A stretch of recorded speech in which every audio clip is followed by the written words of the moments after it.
Well, fellas, it's time to start my COV trophy running.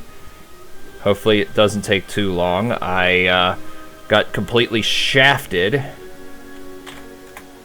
in RNG on my first fragments, but then I got the second one here pretty quick. I have to find where the hell... There it is. Oh, I still had... Oh, that's right. I was testing something with Void, so never mind that. You just get put down there. Scroll down. Okay. So, oh yeah, and I still have 2 Asur's Banes. Is that Lacuni Cowl? Just making sure I got everything. Yeah, I got everything that I normally would use. Alright.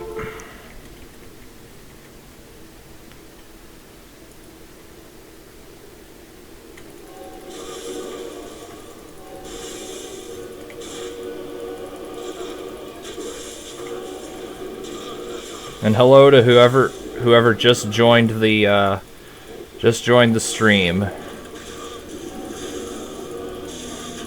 Or joined chat, whatever.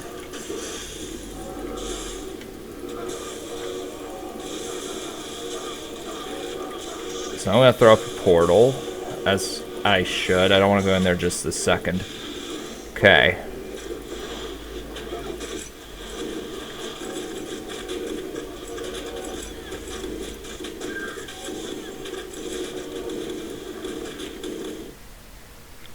Luckily, this can be done in under a minute a pop, thanks to the waypoint.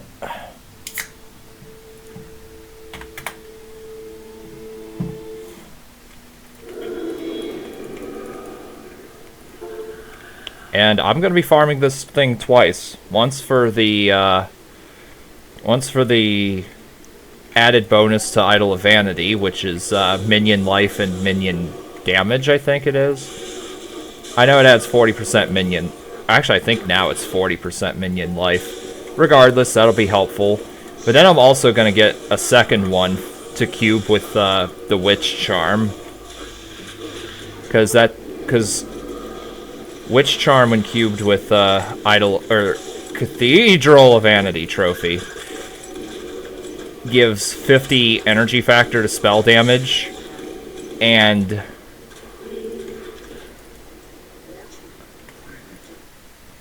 50 flat energy factor and 5% bonus energy factor.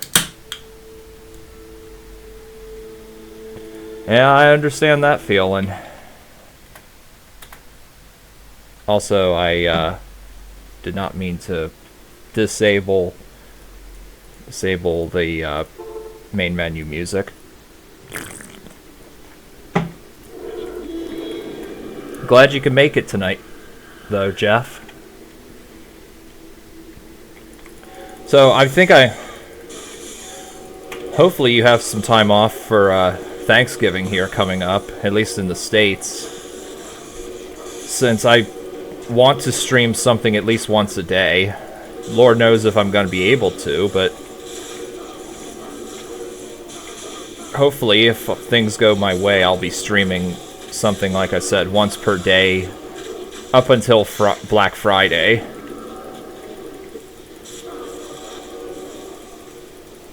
Also, I MO'd my rare rings with Magic Find in the hopes I can get some SUs. Not from here specifically, but when I do my Duncraig trophy farming.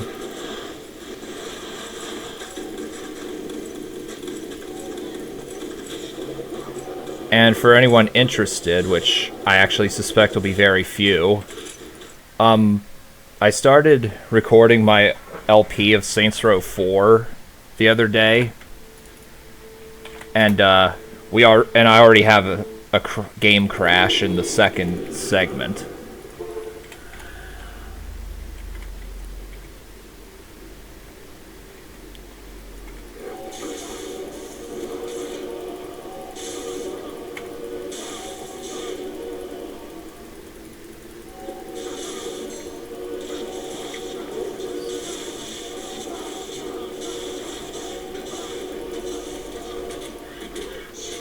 Ooh, nice. Rare Sacred Gauntlets. I can always use those for crafts.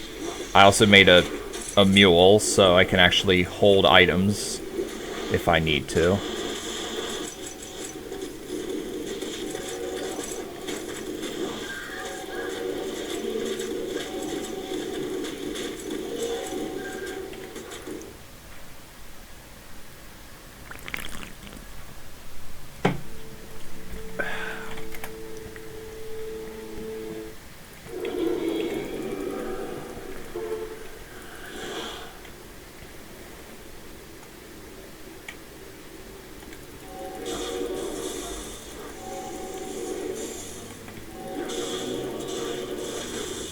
Soon level 150. We'll see about that. I joined a game. Well, actually, a couple people joined a game I was doing a while ago. And by a while ago, I mean like 2 days ago. Apparently, once you get up to like level 145 or so, the Taroja mobs only give like 3 experience per monster. And the Taroja mobs actually give good experience. I also have heard Fostonville ceases to give experience from this point. Ditto to Bremtown, so... If that's true, then there's no way I'm making it to 150. But if that's an exaggeration, then I might get to 150. So here's my last Veiled Prophet fragment for getting 1 trophy. And Idol of Vanity. Oh, okay, I thought they buffed the minion life and resists. Oh well. But I'm not done, because I'm going to be farming this a second time, as I said, for the sleep.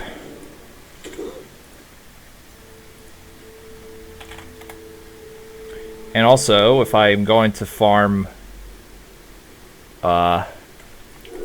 or not farm, but if I'm going to do Dimensional Labyrinth, well, you'd have to see what that gives for experience.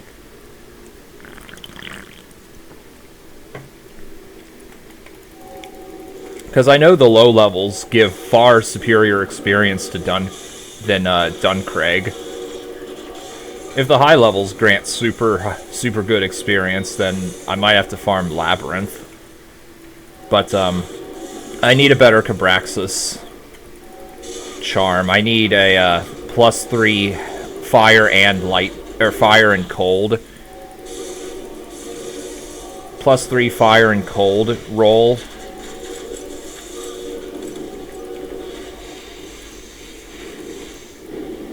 Otherwise, because I need as much max cold and fire resist as possible to survive down there. 2 fragments in a row. Nice. Yeah, Cabraxus is really hard as a melee build. I've never done one as melee.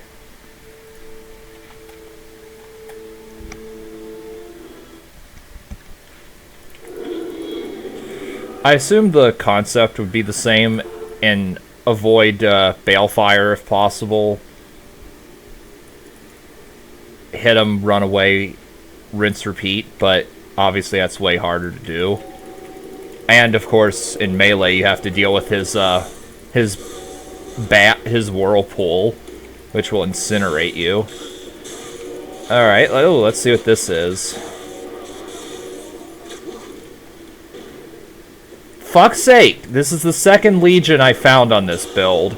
You know, of course I couldn't have found that on the Melee Spearzon build I did or Melee Stormzon that I did way back in the day.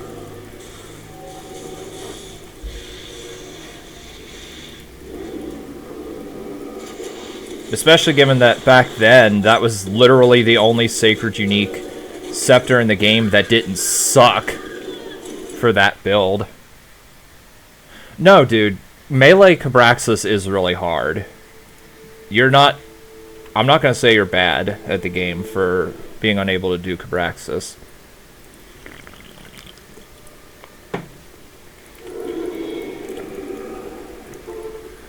Although I will say, in older versions of Median, if you were a physical melee build, it was literally impossible to kill Cabraxis back in Ultimative. Hey Dave, glad you could make it.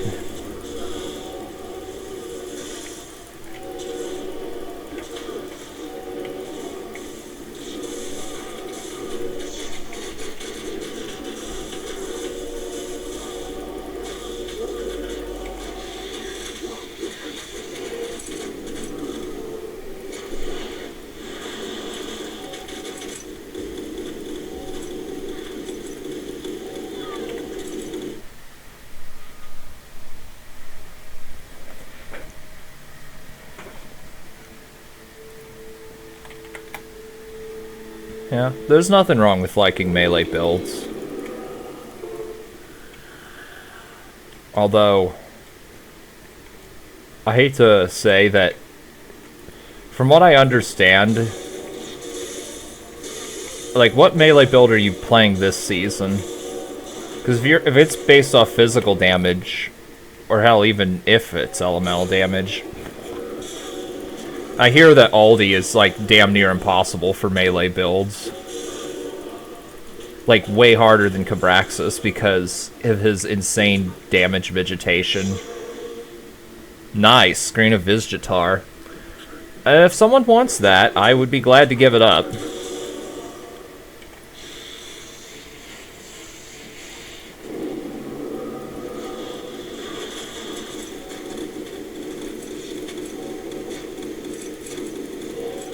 Two-hand melee neck, claw melee assassin, and werebear. I hear werebear is good, although good luck with the melee assassin, given that assassin has no innate no innate way to improve defense.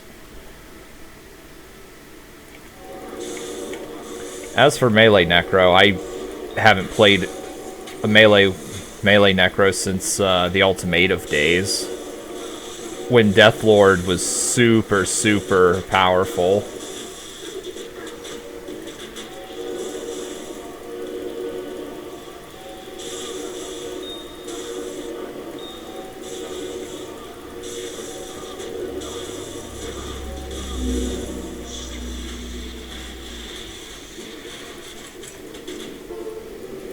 How much health am I? Oh, nice, 11,000.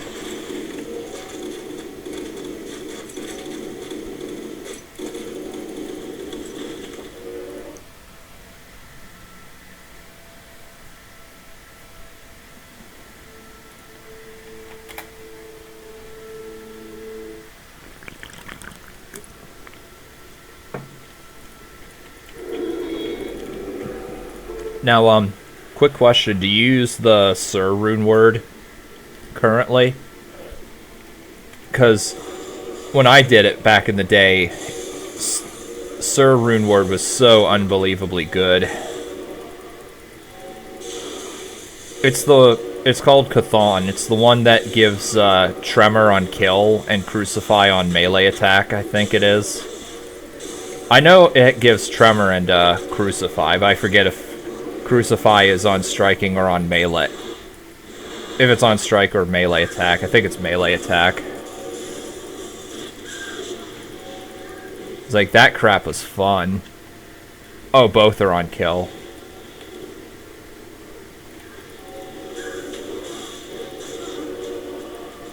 Where'd that go?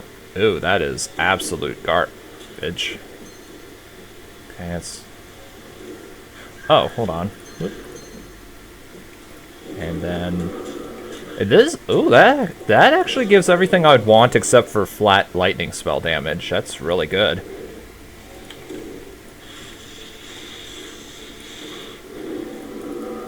I think back in Ultimative, Crucify was 25% chance, and Tremor was like... Tremor may have still been 10. I'd have to look at the old documents again.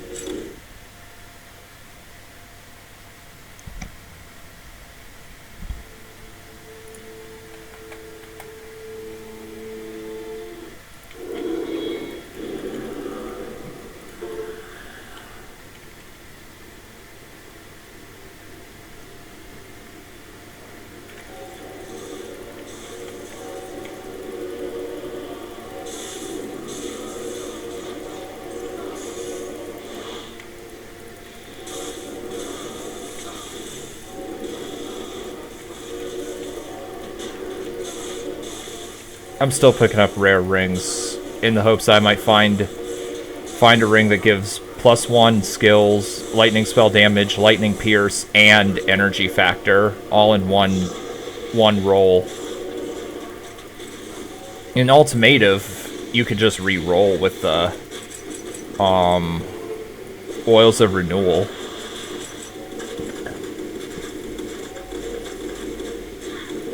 Or if you had the auto re-roller thing, you could kill dragons in Act 2 and re-roll items that way until you got the attributes you would want.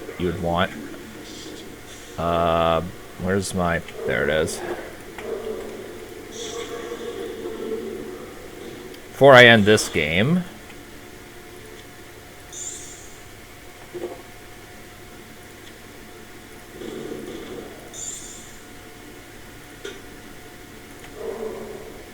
Oops.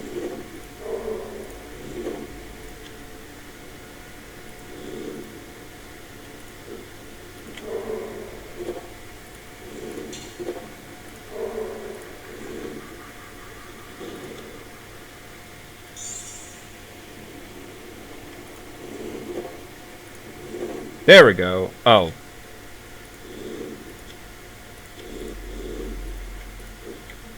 Actually, I'll hold on to that for a little bit.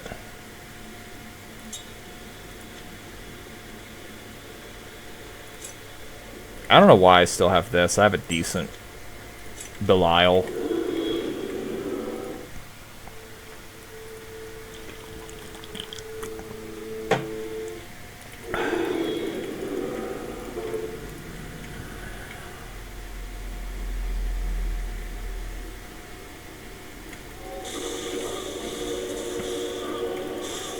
So many Ubers you've never done in median. That's same with me until I played Sigma. Like, you can ask if Cam the Only shows up and you're still here when he shows up, if he does, you can ask him. I used to never do Cabraxis. There was a point where I never even did Bull Prince Rodeo. I never did Bull Prince Rodeo at one point. In the very early days, I didn't even do this. COV, I didn't even do COV. I never did Cabraxis. Never really did Kingdom of Shadow, aka Ure.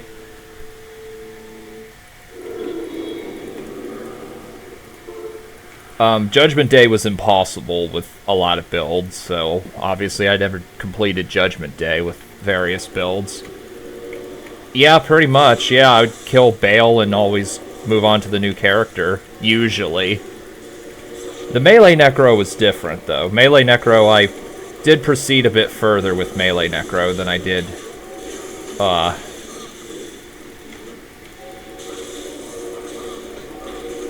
with most other builds. That one I did, the Judgment Day cheese, where Rathmas Chosen was an immunity shield, and you could, throw Rathmas Chosen on a totem, spam Voodoo Shot, aka Widowmaker, at a totem, and pretty much gib the angels as soon as they spawned for the upgrade. And back then, the upgrade gave 3 to all skills and 50 plus attributes.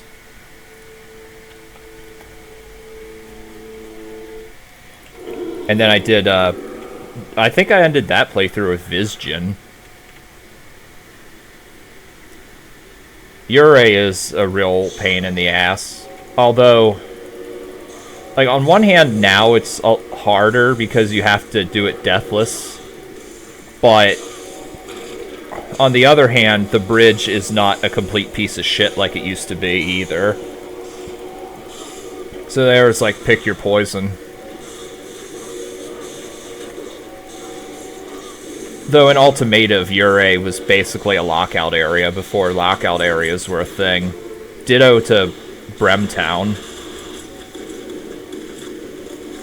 Oh yeah, and I never did Bremtown before Sigma either. I never did Fostonville on Destruction. I know I did that one trial on, Nightmare difficulty. Never did Startled Witch, aka Atana Khan, aka World Nexus. Never did Zoran Zin. Actually, to be fair, I never did current Zoran Zin.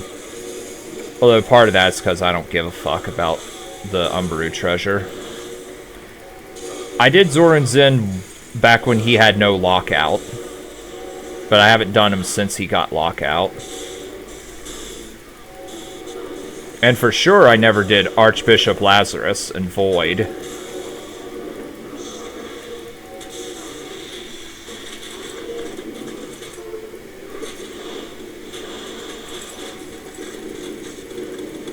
And Belial, half the time I would just death warp into him because how retarded that fight used to be.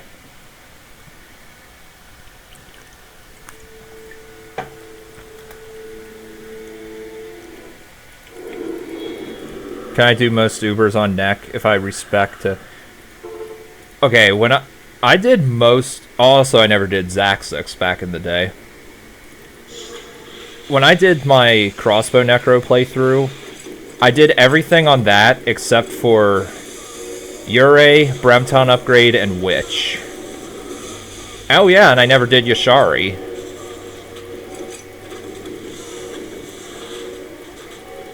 I tried the once. I don't know. Malice Necro. If by Malice Necro you mean Caster Necro, I absolutely can't do Ubers on that. Caster Necro, from what I can gather, is complete garbage. Maybe I just suck at it, but Caster Necro is pretty shitty compared to anything you could do.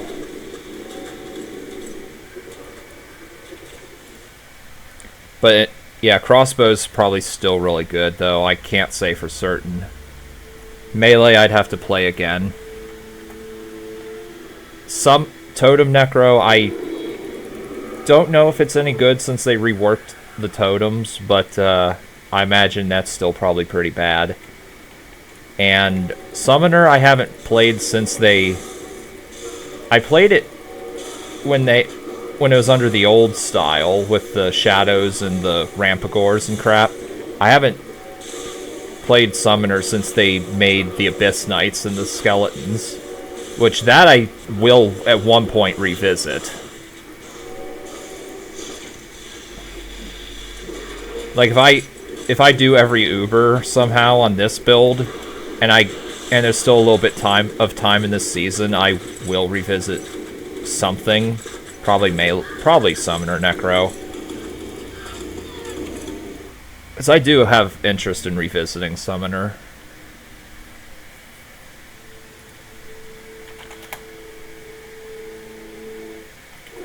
But you mentioned Cabraxis earlier. At least now I can actually do Cabraxis as a Summoner, since they changed the way his Soul Stealer works.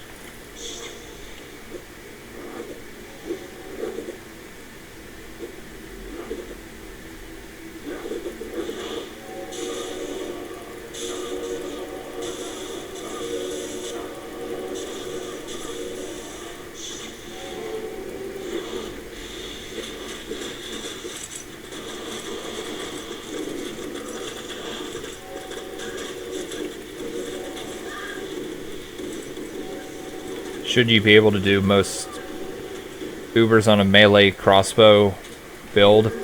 Probably. Since, like I said, crossbow is really, well, is probably still really good. You'd have to ask people who do melee necros in Sigma if you can do most of them. You probably still can. Though I imagine Aldi will still be an enormous pain in the ass.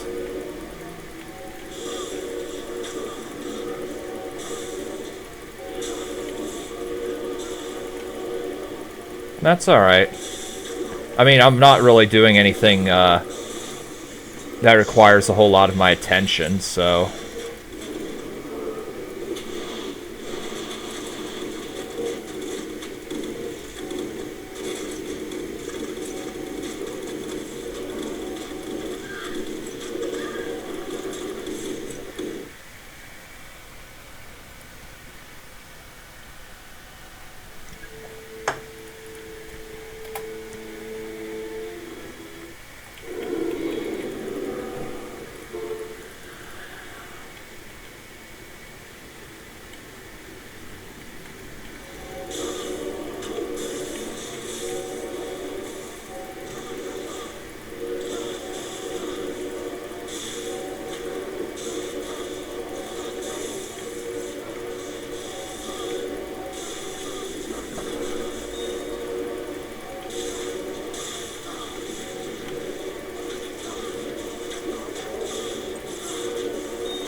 I forget if I did column grad back in the day with everybody.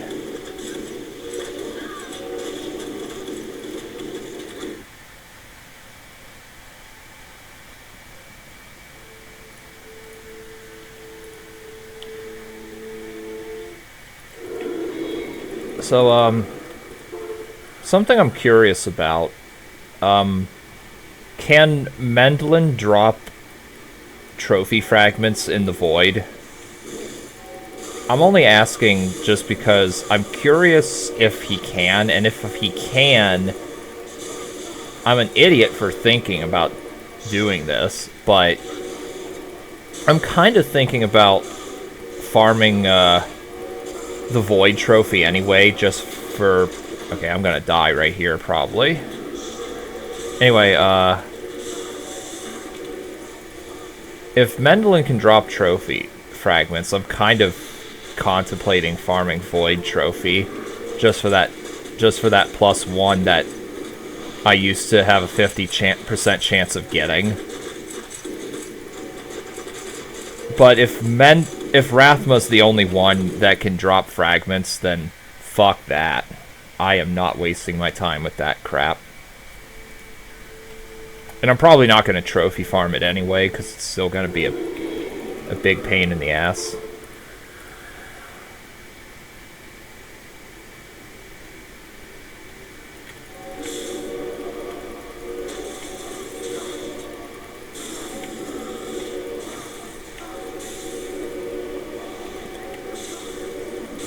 Oh, man.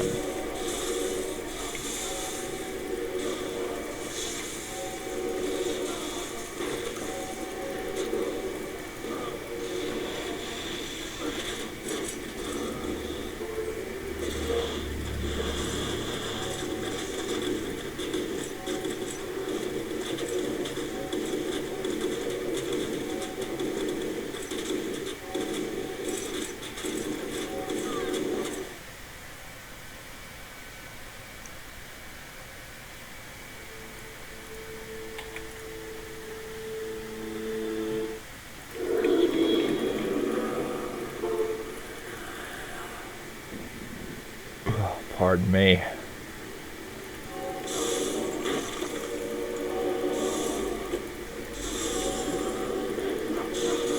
How's it going so far? I found 2 fragments right in a row. Or do you mean just the whole playthrough in general? If you're referring to the entire playthrough, it's been going really good aside from a couple hiccups.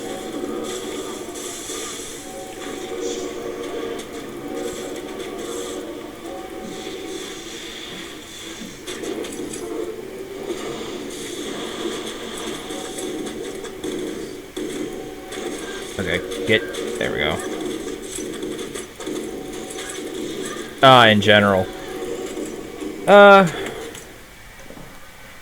Part of my hiccups are because I started going down the Rapture tree when really you should go down the Euphoria tree.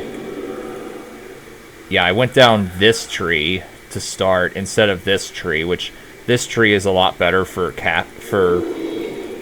questing because Scourges are much better tanks than Hoplites, and you really want a lot of Elemental Pierce in the beginning. And some of the Ubers are kind of difficult, like Judgment Day gave me difficulty until I respect. Belial is tricky, and to say nothing of the fact that Super Beast has terrible hit recovery. But yeah, this is a really good build this season. And I don't even have endgame gear. I'm still using pleb gear. Aside from Deadlate's Lady, which Cam the Only gave to me.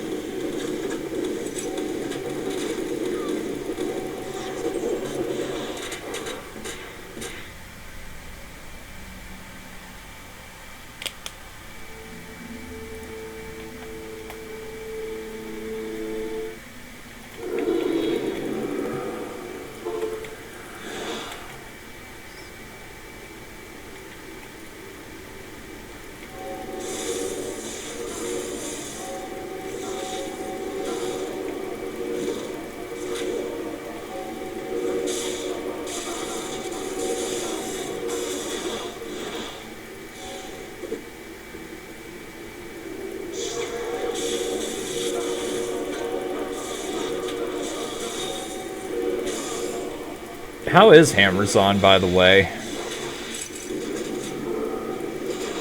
I know in the first season of Sigma, it was really, really powerful, and that was like the only build anyone used, along with the Bloods On.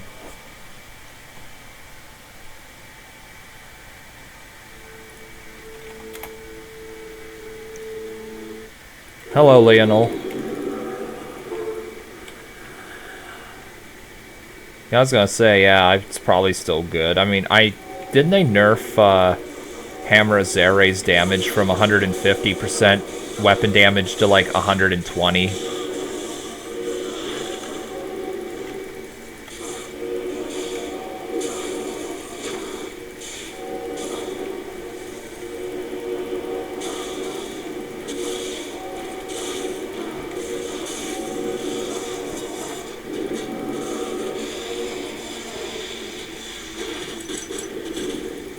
Okay, just WDM. Doesn't carry spell damage. Holy fucking shit. I don't know what the hell happened there. I don't know, maybe I was getting hit with like 5,000, was I getting hit with 5,000 towers at once? Not sure what happened there, but luckily I'm not dead.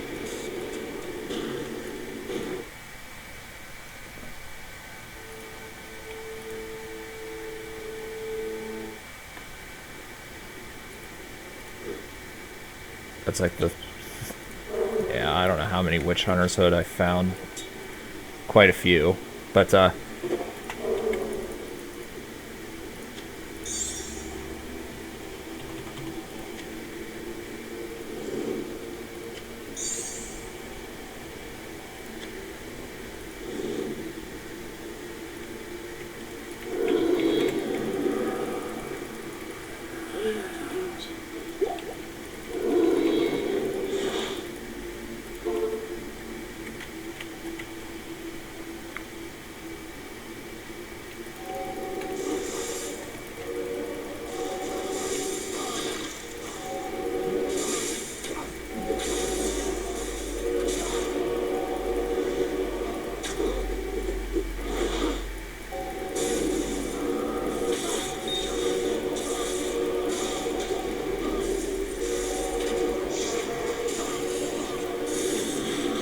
walk and cast hammers and kill Duncraig.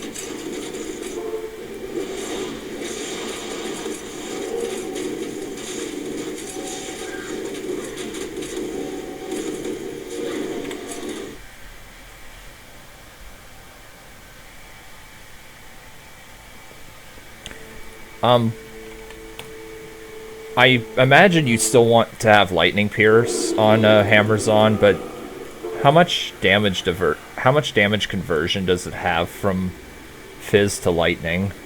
Isn't it 50%, or am I... Oh, 100% Fizz. Oh, okay.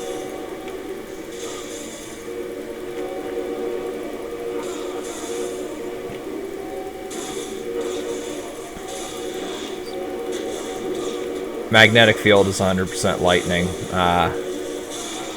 I remember using Magnetic Field to kill strong single targets in the Storm Zone playthrough, when that was really good.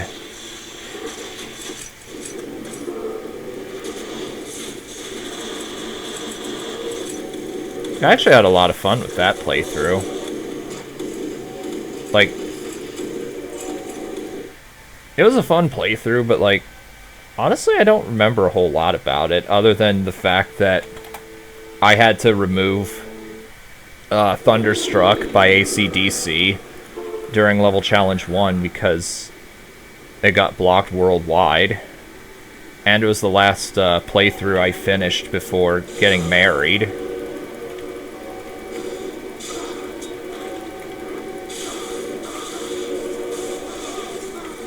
Mostly hammer for single target. Well, remember with my playthrough,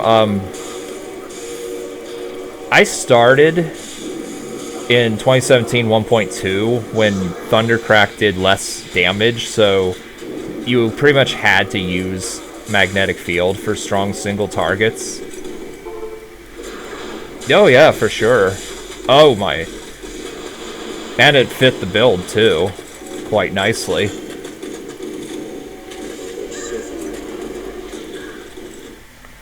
And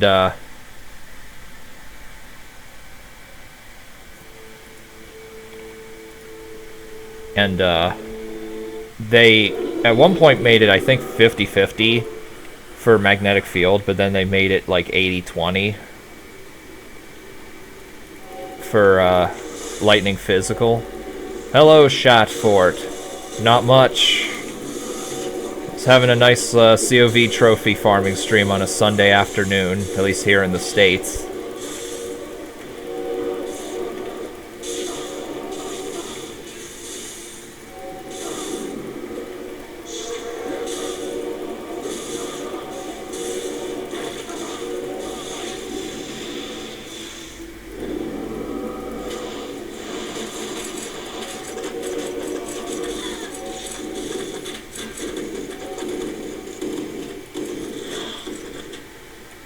Caster or Trap Rat for this patch. Willing to... Caster or Trap Rat Druid for this patch. Playing single player. I know they nerfed Ferocity for Trap Rat. So I don't know. I imagine Trap Rat is still pretty viable, but you're going to be constantly irritated by how slow it is.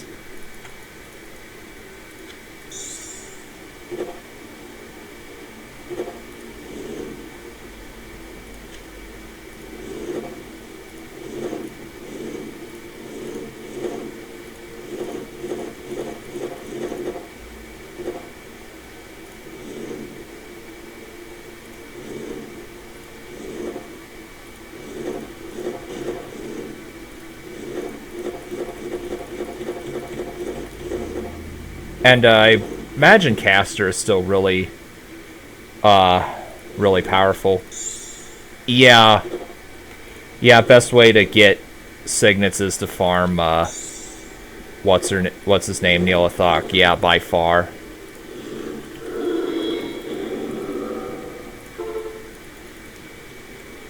One thing to keep note with the Caster is not only will you get access... Will you be maxing Mythal to debuff enemy resistances?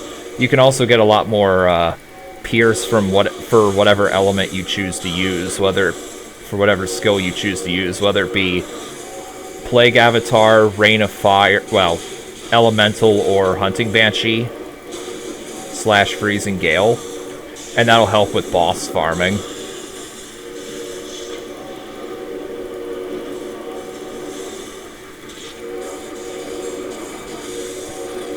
Yeah, Neelathok is definitely the best way to go for signet farming, since, as has already been said in the chat, he's guaranteed to drop two. He's guaranteed to drop 2 signets every single time, and most of the time, a single run will take less than a minute and a half. Yeah, I've seen the Caster Druid guide. It does look pretty awesome.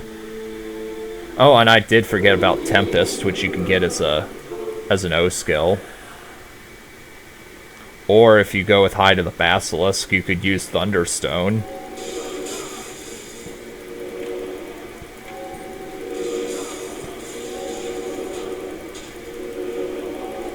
Although I kind of like the idea of doing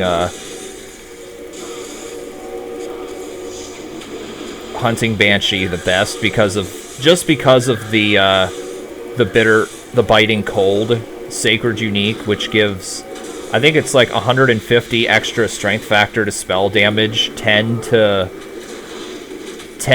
druid skills, minus I think 35 enemy cold resist. I actually have that on my Tree Warden / whatever it became, Werebear.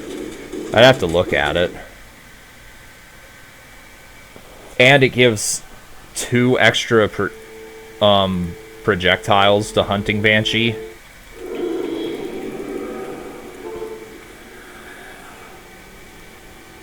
So with well, you wouldn't need minus 199 enemy resist, because Mythal will take care of a good bit of that for you. But Yeah, I could see that being really OP.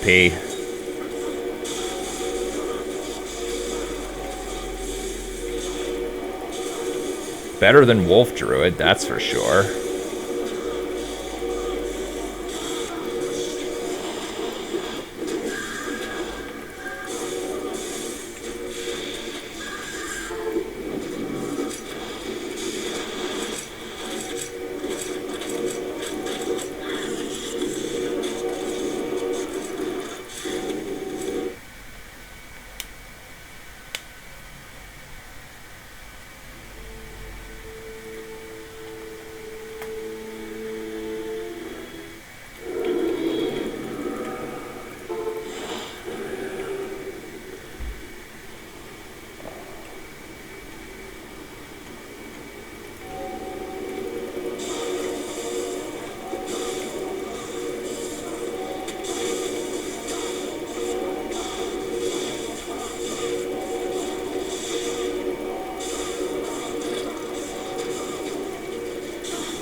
Oh, frick, really?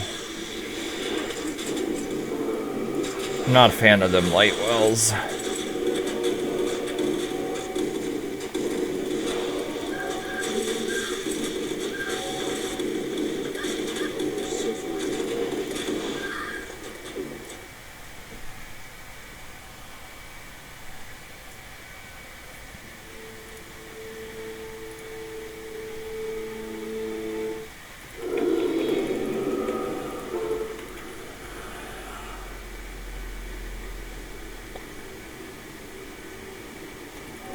I'm not sure, but I'm like someone would have to do testing on this. But I think a maxed out Firecaster with Rain of Fire could actually be a pretty good Astrogha farmer.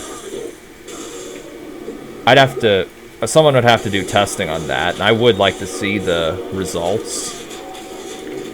But I think Rain of Fire would be the way to go for Astrogha.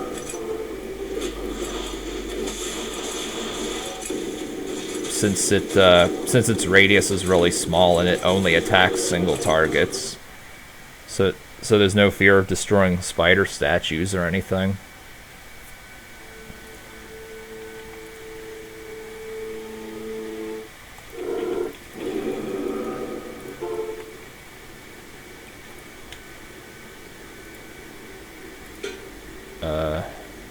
Where's the thing?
Come on, get him out of here.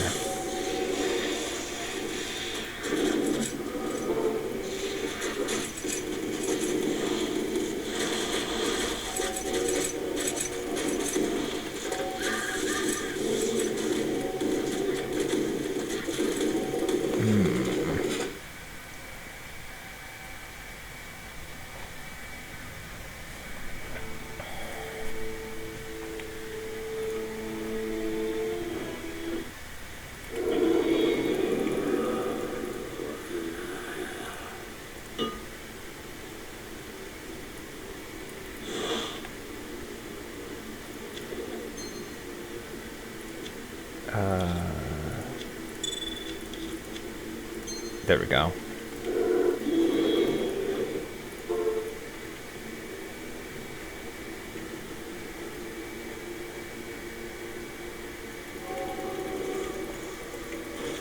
Alright. Now, I'm looking at my chat through Chrome. I did this last stream because it seems to run a lot better than if I have my chat open through Firefox. When I had it open through Firefox, since getting my new CPU, my chat would die. So if anyone is typing something in chat and I'm not responding to it, it's because I'm not seeing the comment. So, and it would usually die around the point in the stream where I'm in now, around the 45-minute mark. So, someone type something in chat real quick. It could be anything. It could just be, it could be gibberish. I want to see if I'm still getting, Okay, thank you. Thank you. Okay. Just making sure my chat wasn't dying. Yeah, I have the live dashboard for YouTube up. Just so I can respond to chat.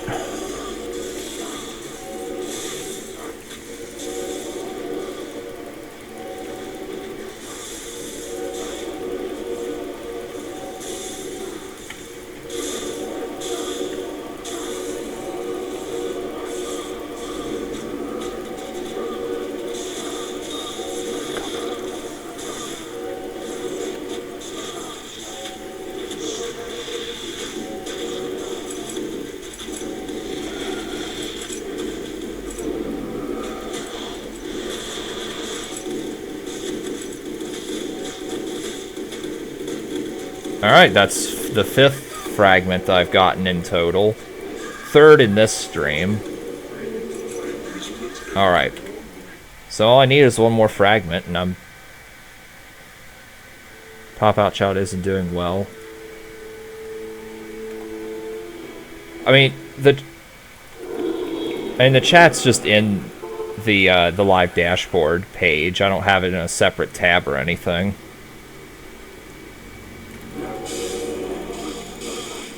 Although, well, never mind. It's all.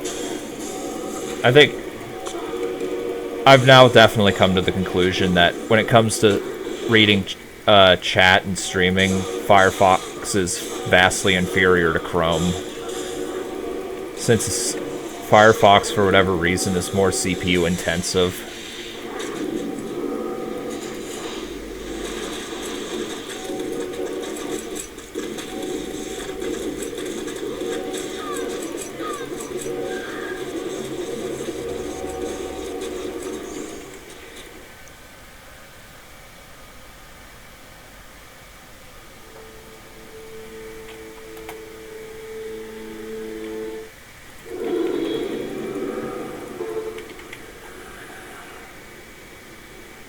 Now,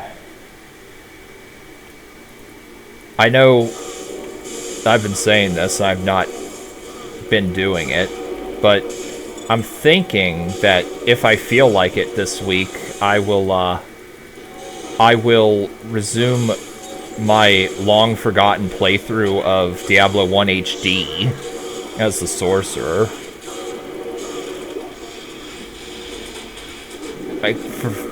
A while ago, I wanted to do just recorded segments where I sit, and I know I mentioned this before, where I just sit and do a recorded segment like I would for Median, but it's just no fun that way. At least I don't think so.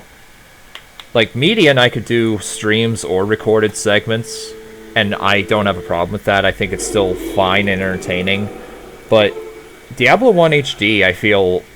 at least for when I do it, it's only fun and it's only good when I have you guys there to chat with. And it also doesn't help that, unlike with Median and Diablo 2, where I know a little bit about it, literally all the knowledge I have from that is secondhand. Like, people have... Like, people have told me everything that I know about the game.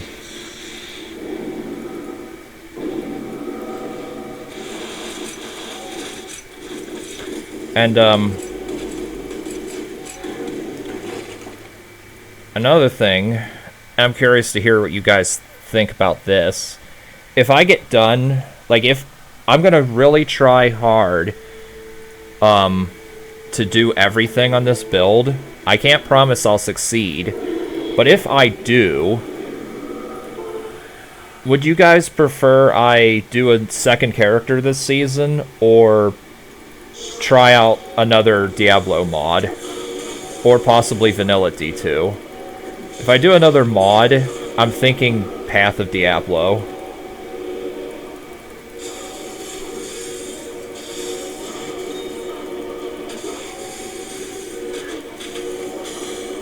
And anyway, what do I think about Diablo 4? I still have yet to play Diablo 3, honestly. And I still have yet to check out the trailer for it. Like, I watched some of it, I didn't watch the whole thing.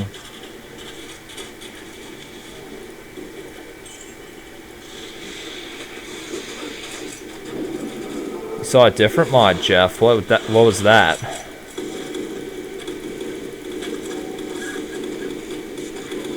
I had thought about doing Eastern Sun a while ago, but I think Path of Diablo, on top of known for being better, seems more interesting.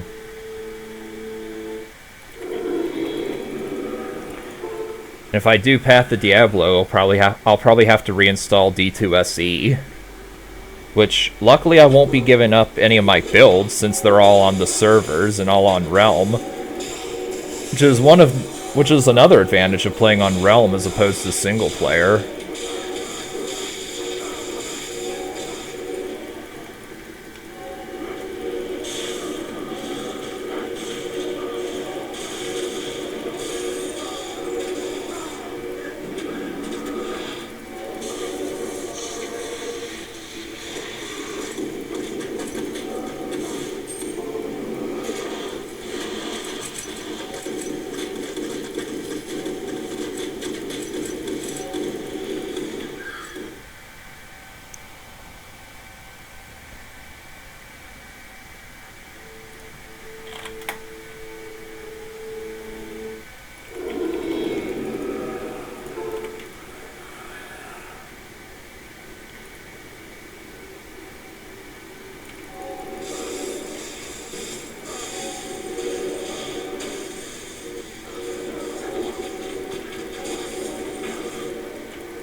I will point out, okay, nobody's against Path of Diablo, specifically. I will say, if I do, I'm not going to know anything about the mod, and I've never even played Path of Exile, so, there's a good chance I won't know what the hell I'm doing, and I'll hardcore rage. Like, if you watch some of my, well, I imagine most of you have seen, well, maybe not most of you, but I know some of you have seen the Diablo 1 HD stuff I've done, and I've raged hardcore a time or two during those streams.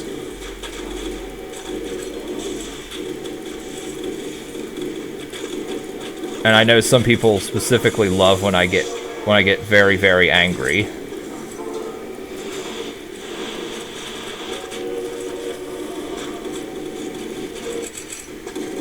And there we go. There's melee sorceress armor.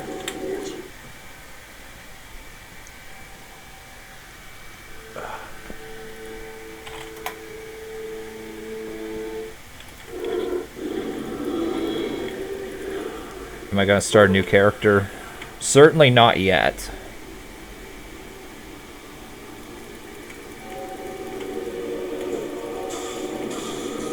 I know you're gonna suggest Trapsin.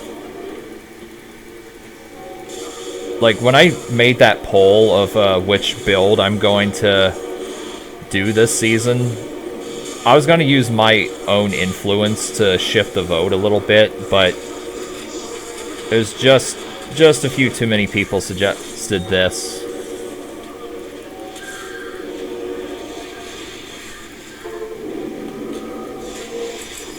I'll probably do the same thing. I'll throw up a poll of what people want to see, and if... Unless people, for some reason, overwhelmingly don't want to see Trapsin, then I will probably end up doing it. Unless a whole bunch of people want the flavor of next season.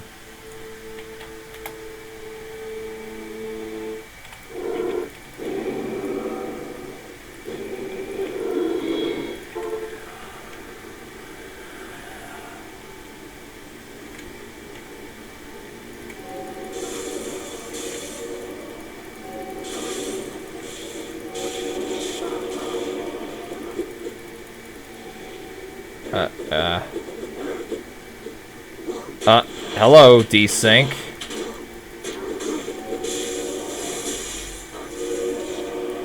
Thank you so much for that, Desync. I'm surprised I didn't die there somehow. Also, sacred ethereal unique item. Let's see what this is. Is it garbage? You may only use...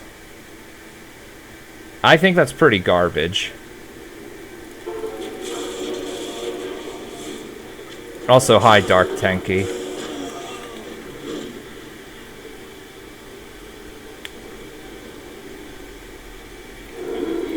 If they're gonna rework of Necro, yeah, they need to rework Caster Necro, because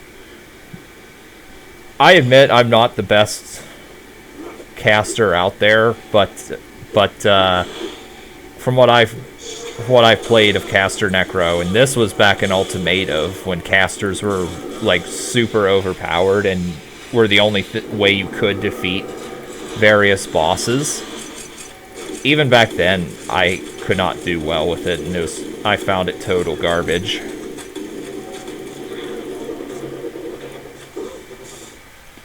As for Holy Caster, I don't know if they're gonna rework that, because like in the past I said Caster Necro was, or Holy Caster was bad, but I'm actually not sure if it really is.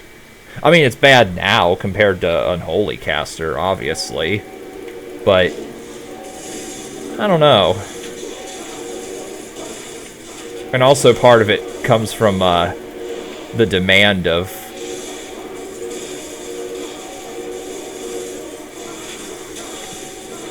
since, like, I don't think anyone really cares about Holy Caster in any capacity right now, so like there weren't people requesting or demanding for a rework of that like they did with Boazon.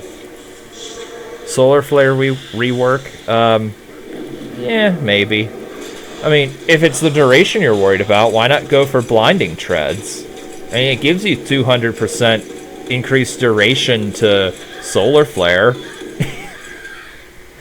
And before you say anything, yeah, that was sarcasm.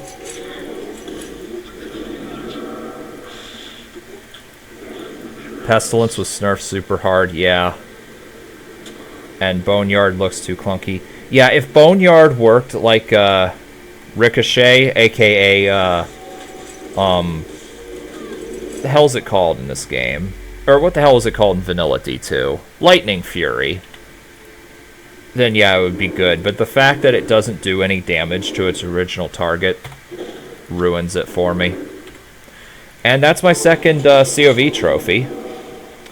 So, I don't feel like ending yet, and I know you guys would be disappointed with an hour-long stream. So, what am I going to do next? I'll let you guys decide. Should I do... hold on, where's the signet of... Anyway. Should I do Triune farming?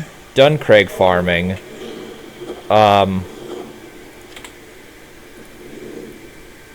Triune farming, Duncraig farming, Taroja farming, or Soul of Cabraxis farming.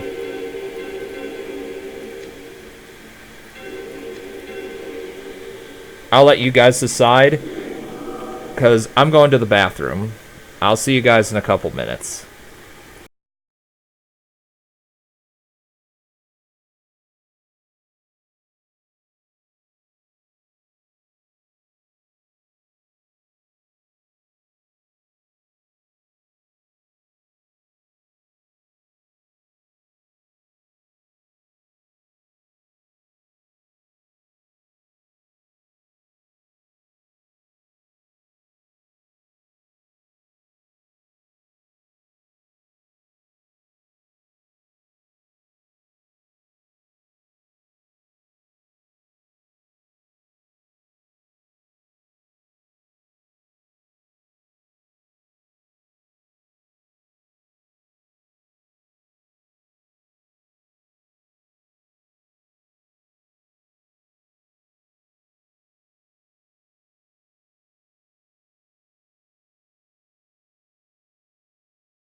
Alright.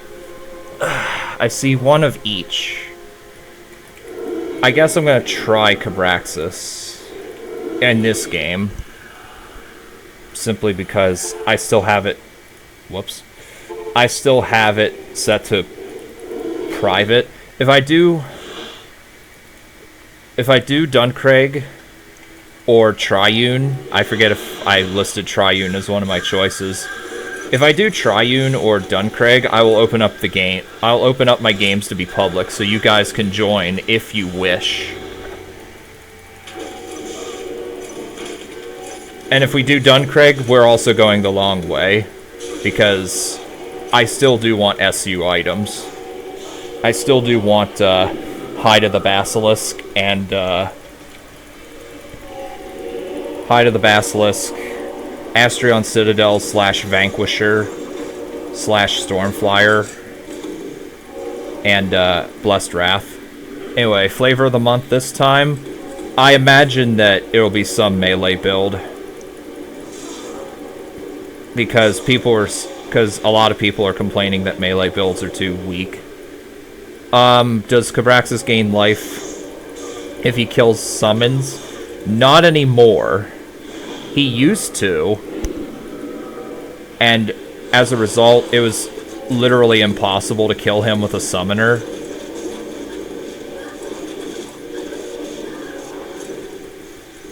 But now they changed it so that he only heals when he kills you.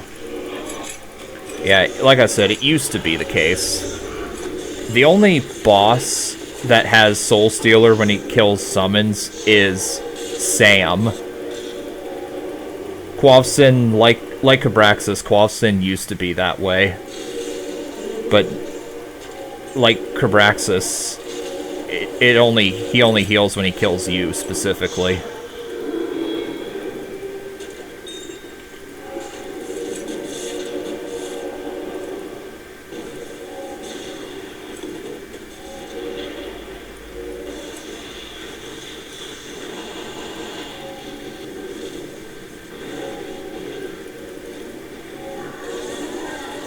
Oh shit!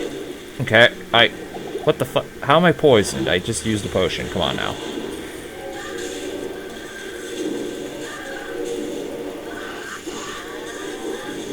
Okay, I gotta kill off the skeletons first before I pummel Cabraxis.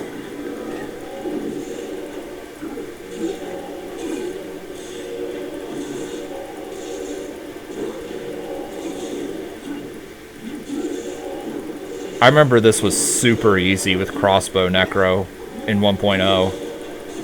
Because, like, every single Widowmaker you would do would take, like, 3 to 5% percent of his health away. Although, back when I did it, you literally required slain monsters, rest in peace. And then, towards the end of my, Thorn Warden playthrough, I could just face tank pretty much anything he could throw out at me. I'm gonna die here, probably. In before I just get the trophy. Or get enough fragments to make myself a trophy. Or get a perfect Cabraxis roll.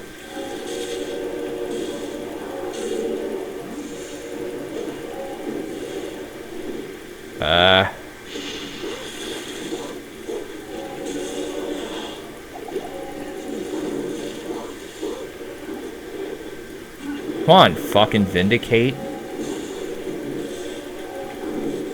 Why does Vindicate not activate sometimes? I don't get that.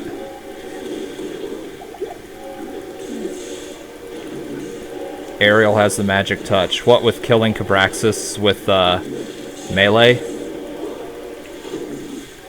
Yeah, Ariel's an awesome player. And Cabraxis Deathless.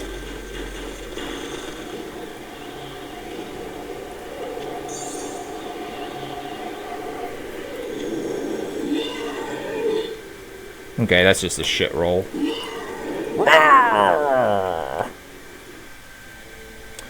Alright, so I think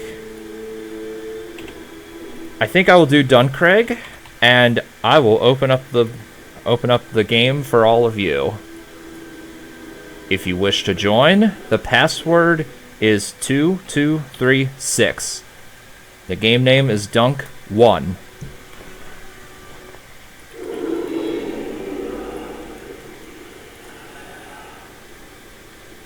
Oh yeah, and I have that. Where's my Asur's Banes? Oh, I still have them in my inventory. Okay. That's all I need.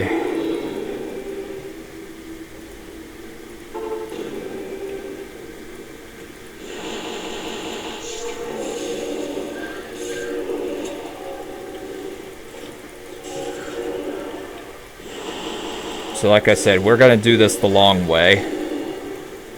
Because, again, I do want SUs. The trophy's just a bonus. And I could still actually get some EXP from this place. Actually, how much? Roughly 13 per enemy. Okay. Yeah, this is still viable for EXP farming, too. Oh, yikes. I gotta be careful, though, and not get killed by a barrel on the other side of the thing.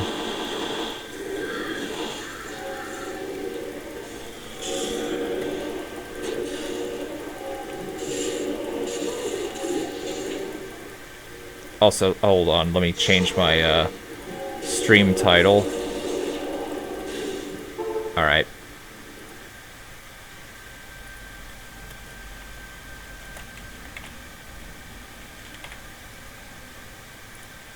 Okay.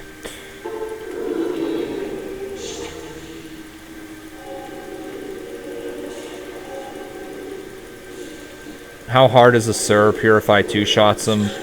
Teleports everywhere and spams Flame Strike. If you stand a certain distance away from him and have no summons or reanimates to distract him, if you stand around a half a screen away, he shouldn't teleport on you. Password is 2236. Wait, oh no, it's 223. Apparently I didn't put in the 6. Sorry.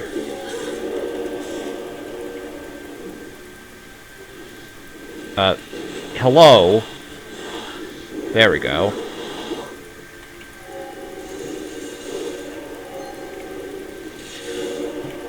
Oh, and it's Dunk1.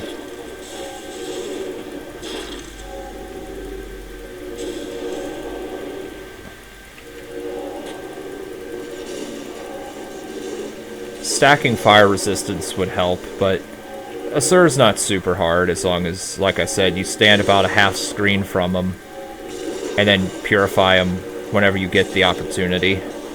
Is this another fucking Legion?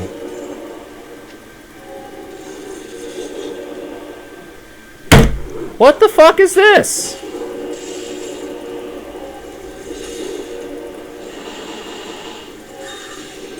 Why would I have not gotten that on the actual build that could have used that? And of course, if I make a Hammers on, I'm not going to get that. Although, it's not as bad, since that's not melee.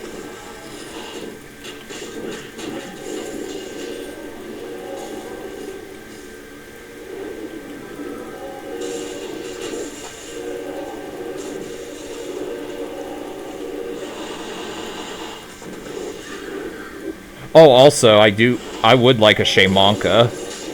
Or, if anyone has a spare Shamanka, or if I find one, I would like that.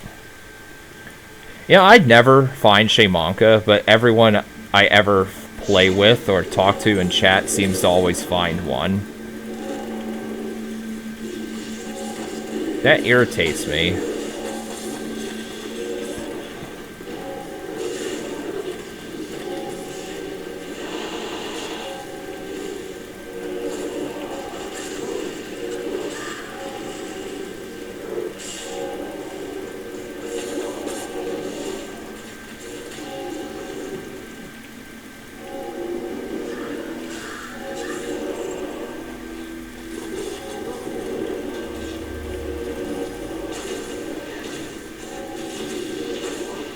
Yeah.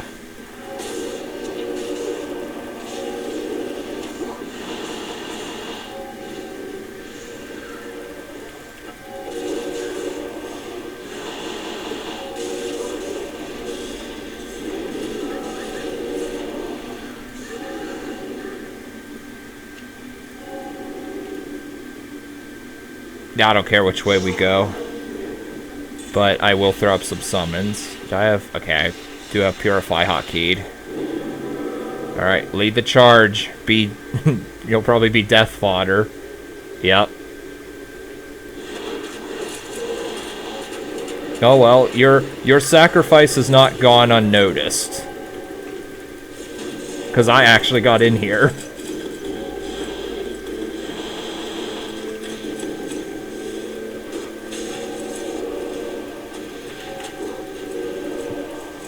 Alright, so let's do this again for this one.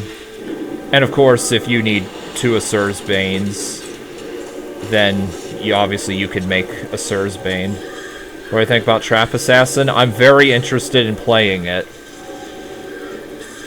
But I have to play around Catalyst Trap or it won't deal damage. Ah!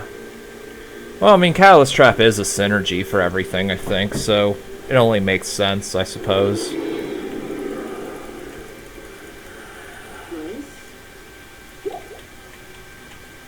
Like I said, I'll have to play her at some point. The only other assassin I would have interest in playing... Oh, wrong switch. Is Throsin Revisited, because the original Throsin I did, in hindsight, was really shitty.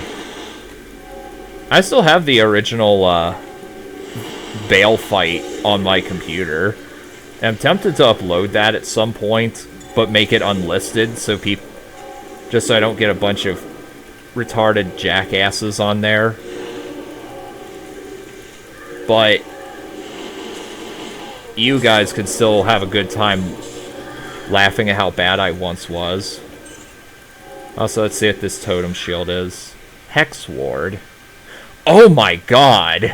That looks awesome for a trap sin, or not trap sin, a throw sin.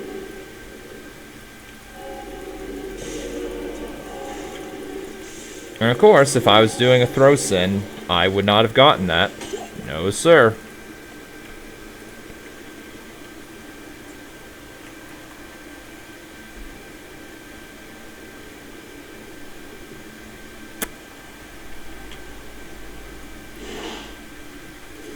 By the way, I found an ethereal dream flange while I was playing around.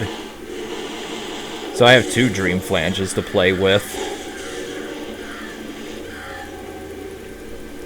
That thing is going to be absolutely required for Labyrinth.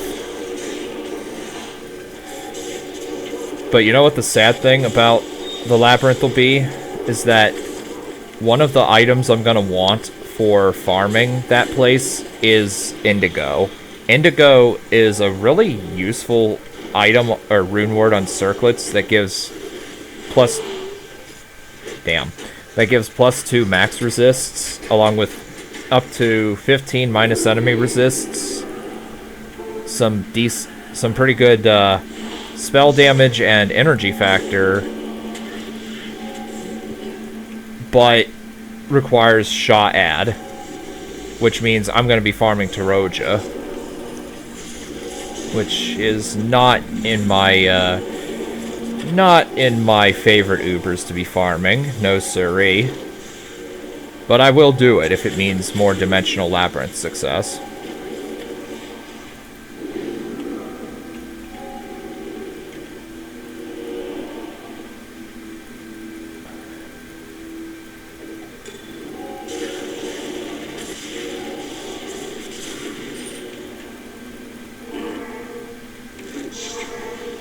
Okay, once again, throw yourself to the wolves. Actually, I'm going to help you. Oh, I'm curious what that bolt quiver is.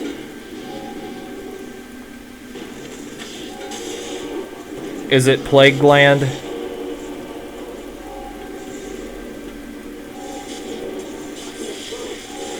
Yeah, Taroja's really obnoxious. Because, like you said, you have to wait for the Edrium to get nearby. Although, it's...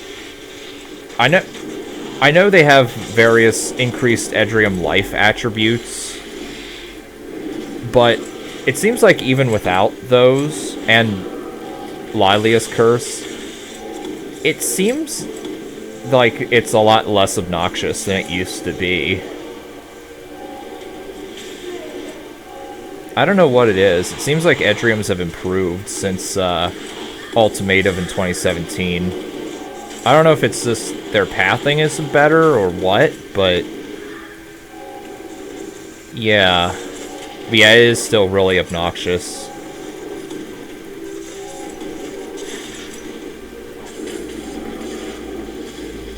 In 1.3, the Edrium set that boosted summons was nerfed hard. Probably, because with the... if you had that set, like, one volley from that set with Edriums could, like, take, like, 10 to 20% of a Stroga's health away. Keep in mind, though, that as soon as he teleports, the summons are gonna kill the statues and heal them. So, you can't use it to kill a Stroga. But the fact that it can do that much damage is proof of how strong that is. Also, you could single-handedly kill Asmodan with that set with ease. So I'm not surprised they nerfed it. Hello, Yusa.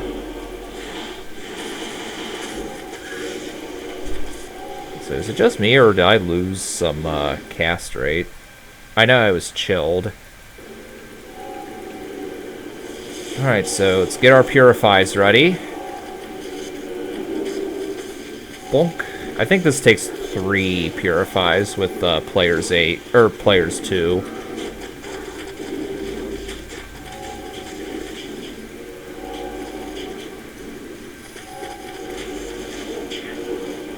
Oh. For fuck's sake.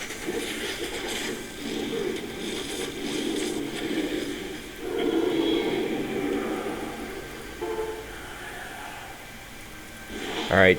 We need to go back and clear that one area.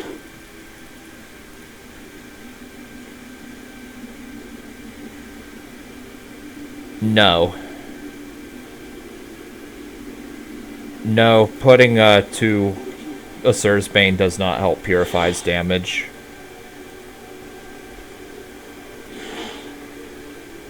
They probably did that. They probably made sure of that just so you can't break... so you can't break Lazarus. Neutrality Pact helps in the sense that you don't need Assur's Bane. Like, you can use 2... you can use 2 Emprian Bands or Emprian Glories. Or whatever ring you want, and still do Purify bosses. But as far as Purify actually doing damage, no, Neutrality Pact does not help with that.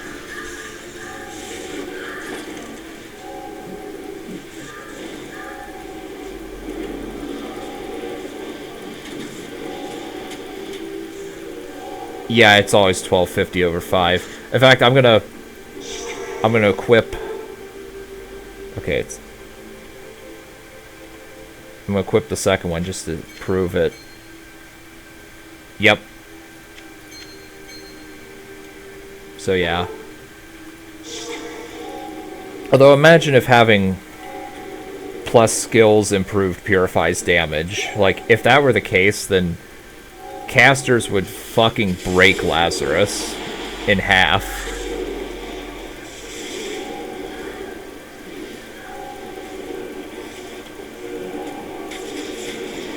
Like, even if it was as little as, say... well, it would break Rathma, it would break Witch, it would break Lazarus.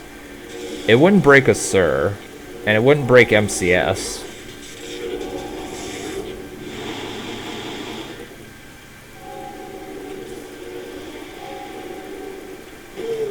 Oh, for God's sakes. Invisible, invisible freaking barrel. Oh well. Yeah, MCS always dies in one shot to Purify. At least on players 1. I imagine on players 5, 6, 7, 8, it would take more Purifies. Okay, so we're gonna make another Duncraig. Actually, hold on. I imagine on more players, it would take more than one Purify. But I am not testing that, because me and Dave can confirm that players 3 Visgen is fucking terrible. Okay, so new game, Dunk 2, password will be 2236 this time.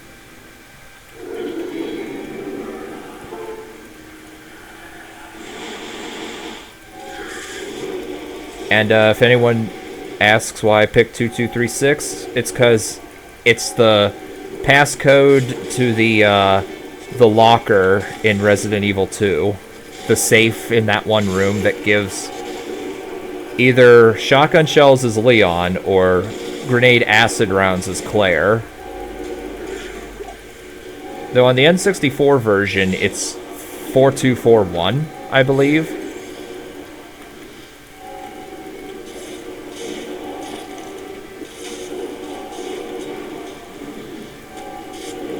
At least in original RE2. I'm not sure about remake. I imagine in remake it would be the same, but oh well. Yeah, Visgen is kind of terrible. Especially given you can't use Ring of Disengagement Celerity to hit supersonic speeds. And given that they made Visgen bigger. They made Visgen bigger, but they didn't add a fucking waypoint there, like we all wanted for the past 2-3 seasons.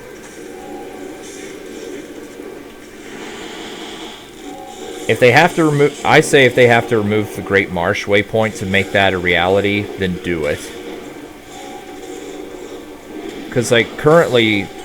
And this is true even of vanilla D2, there's no reason why Great Marsh exists at all, other than to make Act 3 bigger, unnecessarily.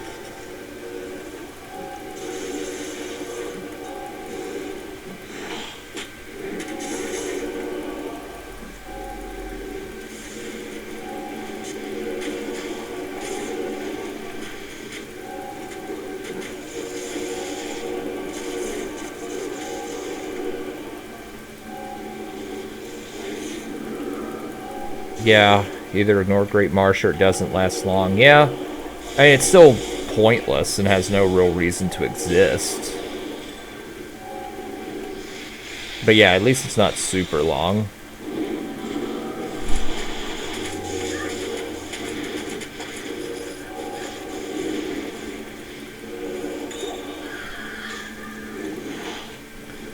Also, I probably should get my mercenary revived and put a bunch of magic find gear on him, just so he can benefit from his magic gear and my magic find gear. Hold on. Hold on a second. How did I get tier 2 dimensional or depleted rift stones? Where were they at? Did you drop them, Dave, or... Oh, you dropped them, okay. Ran Duncraig with 600 magic find and got nothing. Yeah. Yeah, that kind of sucks. Although, at a certain point, it peters out and gives vastly diminishing returns.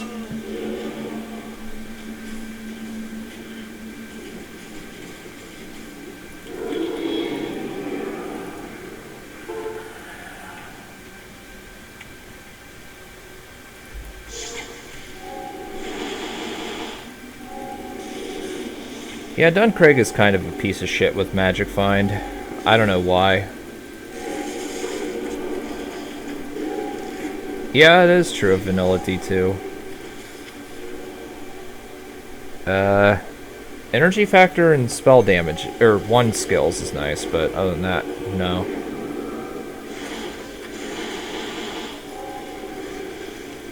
After 600, you benefit nothing. In Ultimate... I know I've been saying this, but in Ultimative, all magic find values were double what they used to be.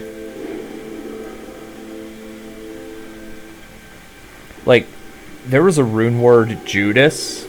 It still gives a lot of magic find, but they nerfed the living fuck out of its magic find, I think. Not just because they nerfed magic find in general. Like, in Ultimative, Judas Sis used to give 500 magic find on its own. And no, that's not me misremembering. I'm pretty sure it was 500 magic find on its own.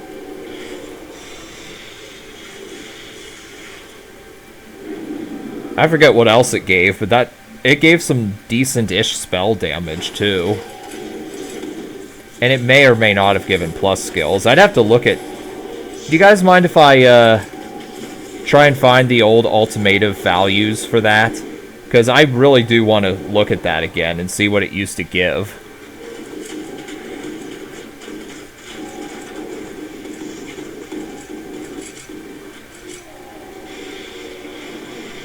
And back then, anything in Destruction could drop any item. So, if Tyrael's Might existed back in Ultimative, it could technically have dropped in Bloodmoor.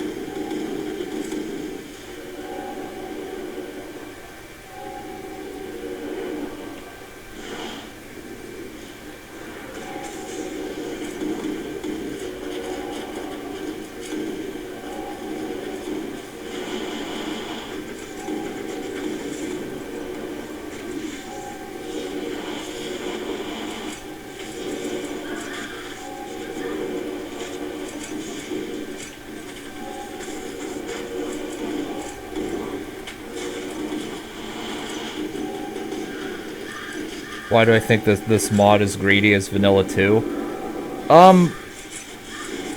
Well, because I think part of that is because you always get items for characters that don't need the items that drop. And it doesn't help that this game is a lot harder than Vanilla. Although, at least you're not running the pits for 5 months straight trying to get a good base item for a rune word for your Fortitude or Enigma or Last Wish or Breath of the Dying or Grief. Or, what was the cheaper alternative? I think it was Oath? Fuck's sake. Yeah. Instead run, yeah, one of those areas all day. Although, if you're gonna farm, if you're gonna try and do Sam, you have to farm Fostonville anyway.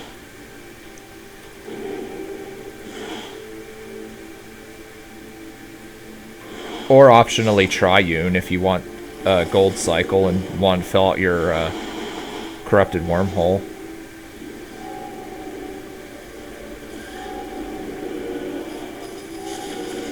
No, thank you. The teleport areas... Did you play... I'm not going to defend the teleport areas, but have you tried this in Ultimative? Like, there were like 20 times more... There were like 20 times more teleport areas, and each time you died, you would have to retrieve your corpse. And I think each area was more filled with enemies, too. So, it was a lot worse back in the day. And the barrels were a guaranteed one-shot. Even I never played the truly hard version when Marco made it, like, incredible. Like, Marco made... Apparently, in the changelogs, he even wrote, like, he fucked up and made Duncraig have, like, hardly any monsters. So then he just made... He got butthurt and added so many that it was, like, completely, literally impossible. Unless you were XYZ build. And it was so insane it wasn't even fun, from what I understand. I never played that version. So he did nerf it from that point. You didn't hear about this mod till Sigma. Oh boy. This was really bad, and it was real bad back then.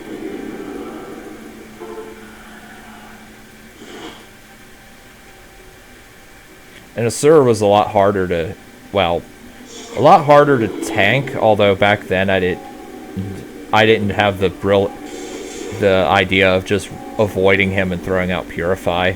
Oh, and back then you would want open wounds for Purify because like open wounds made stuff like Purify do a lot more damage, so you would require Purify for, I think back then Asura required 4 Purifies, unless you had open wounds applied. Then it only took 1.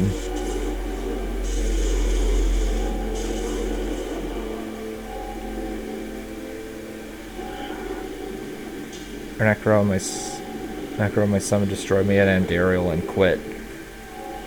Yeah, Andariel's a fair bit more obnoxious than vanilla. Yeah, you had no chance in Duncraig back 9 years ago. In the old versions.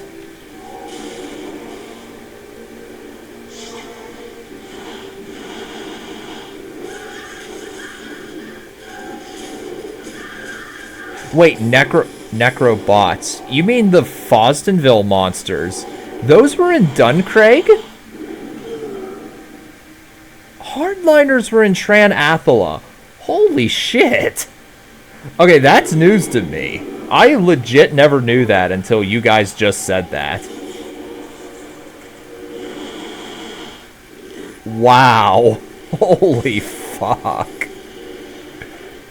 Meteor totems in Bremtown. You mean the ones in, that are in Triune now?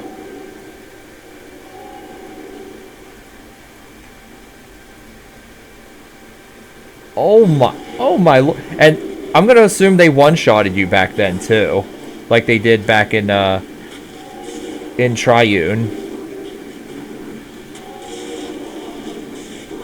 Okay, I hate these mobs. Get out of here. For fuck's sake, I just ran right into that. Oh my, and Bremtown was lockout back then, because back then, you had 3 minutes to... You had 3 minutes to get the upgrade, but if you died, you got nothing. I do remember that very distinctly. Okay, new game, Dunk 3. Password is 4241.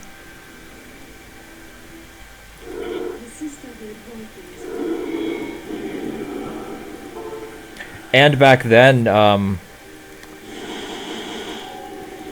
yeah, you thought this version was hard. Yeah, this is the easiest version of Median that has ever existed. No joke. This is the single easiest version that has ever existed. Any comments on Copa? I was wondering if someone would ask about that. I think it's kind of bullshit, but I don't think it'll be nearly as bad as people are letting on it will be.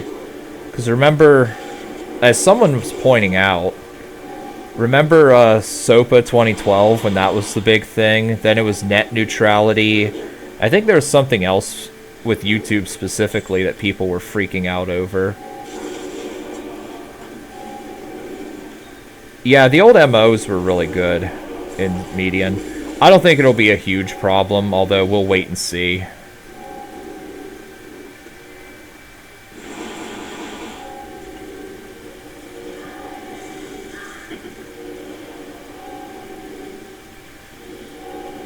Yeah, low-level labs and Duncraig, you have to be kind of prepared for that. Especially Labyrinth. Let me guess, this is Fairy Pyre? Fairy Pyre! Woohoo! I guessed it correctly. Woo! What does this do? Arrow and striking. Fire absorb seems nice.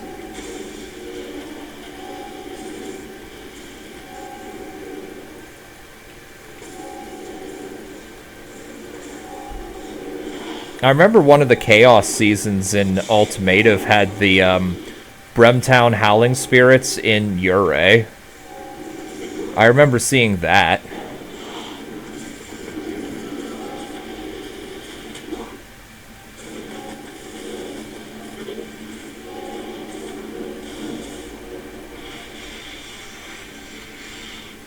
What other weird shit did they add in that season?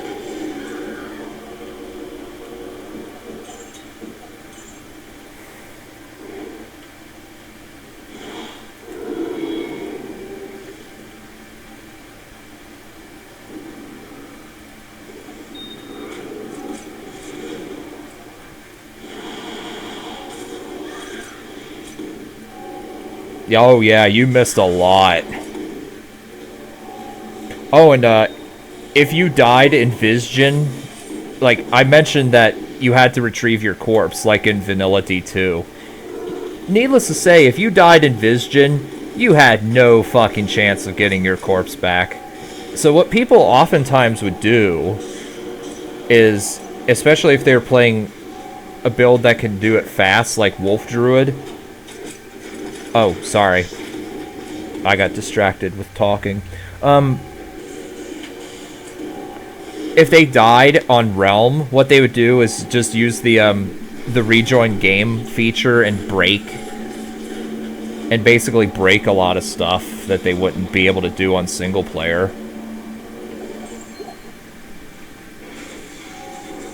And that happened a lot with Lazarus, and I think it happened a lot with Witch, aka Atonicon.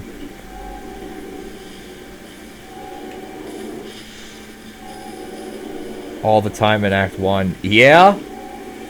Yeah, that was fun. Oh, and back in the past...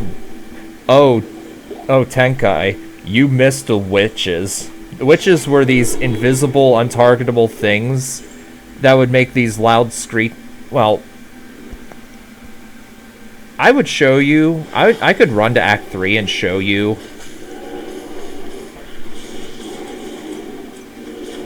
the sounds that the witches make. But these were different. They stood stationary, and if you got anywhere near them, they would jump on top of you and one-hit KO you. And they ignored target immunity and ignored target defense, ignore avoid, ignore everything. So you couldn't use immunity shields to get past them or anything either. And they would spot you through walls, and the one night I was playing the game years ago, that happened. I about jumped out of my damn chair. I was already high-strung that night anyway.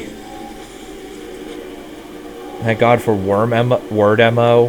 Why? So you could apply target slow from a distance. Yeah, that was a thing people did with Witch, too. Unless you were a Fortress Barb. Then you could just you could just use Fortress and apply 90% slow target and tank anything.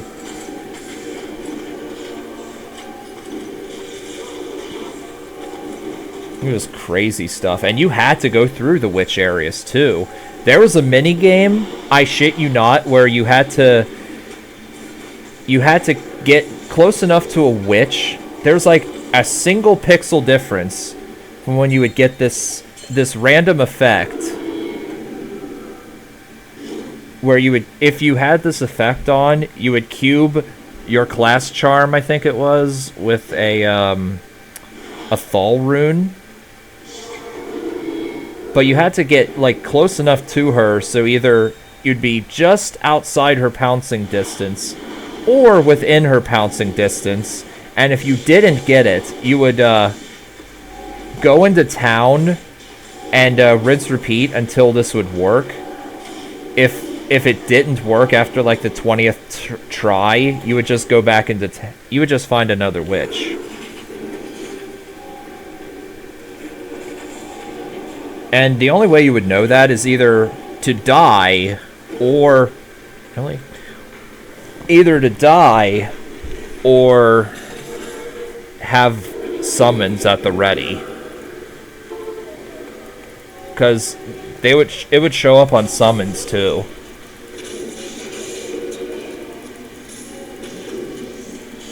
Thankfully they removed that crap. I think one of my old playthroughs has me doing those mini games the first time through. Well, first time for the playthroughs, I mean. Whoa, shoot.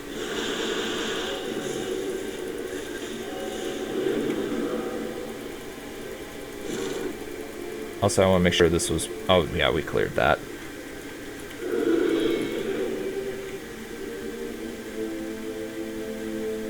Okay.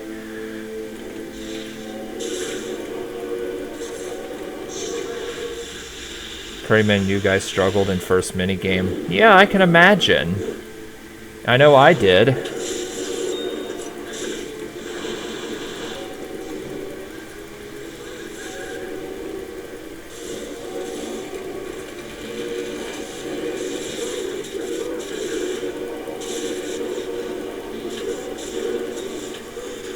Was Base Diablo harder long ago? Base Diablo was piss easy. Like, the only thing you had to avoid was his Flame Strike. That was it. Base Bale, on the other hand, was... Okay, I'm gonna guess that is, the Bear Claw Nova axe. Anyway, Base Bale, on the other hand, was retarded, because he had the Heroic Shield back in the day. Though in 2017 1.0, he was like the easiest boss ever.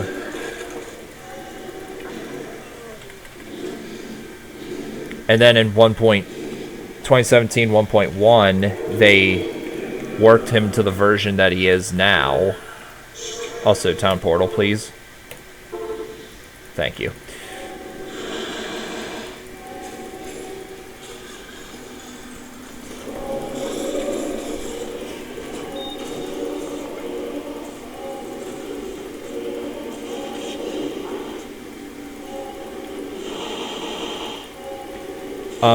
Is that Chris the same Chris I found earlier? The one that gives Winter Avatar, but is like, oh, you can only use melee Black Razor. Oh, good. Oh, GG. Black Razor. Bloodmoor is full of totems because you didn't clean the ones after failure attempts. Are you talking level challenge 0?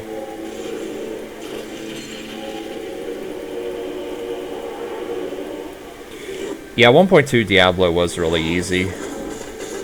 I am glad they added the Chain Lightning back again. What kind of build am I playing? Unholy Caster.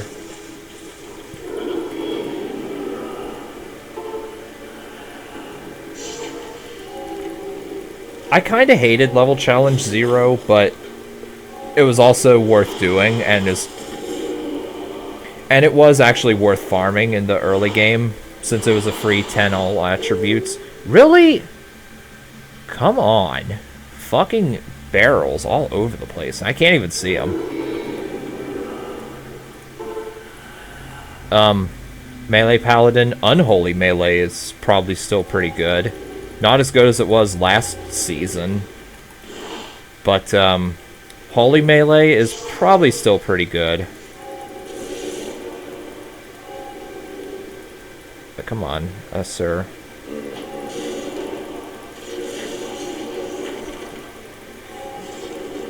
Yeah, gold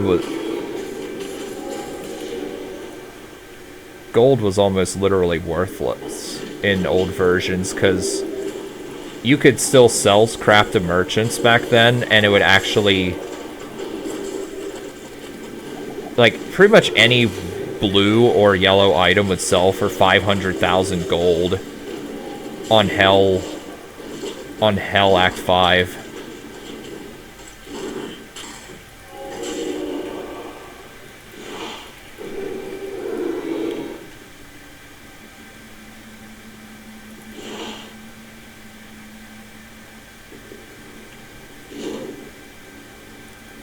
Also, gold was fairly hard in normal back in the day, too.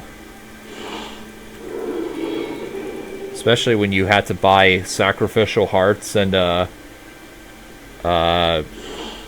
what the hell were they called? The candles that you would use to make honorifics back in the day.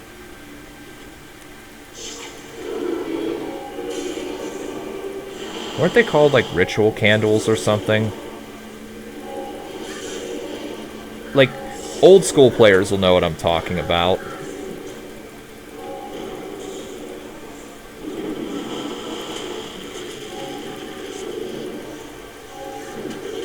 But anyway, those costed 25,000 a pop, and you had to farm the cave snappers in order to get those.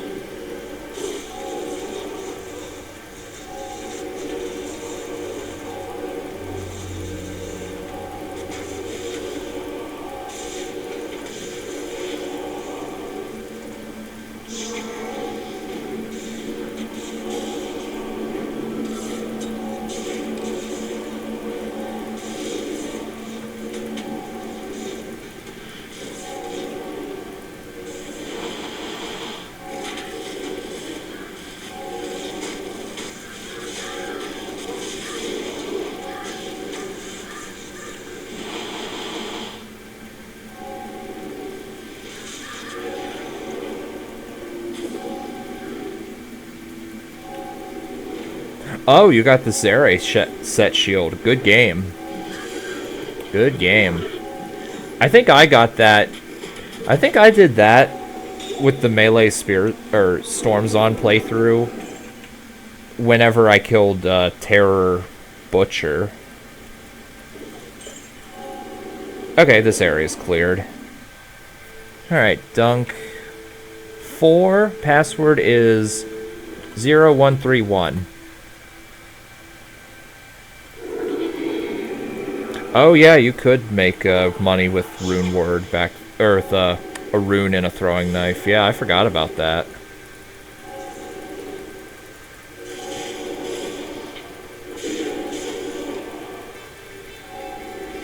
Oh, you're waiting on food. That's fine. Tantrum Din still good? Oh, fuck no. Tantrum Din has been completely killed for, like, ever since Ultimative.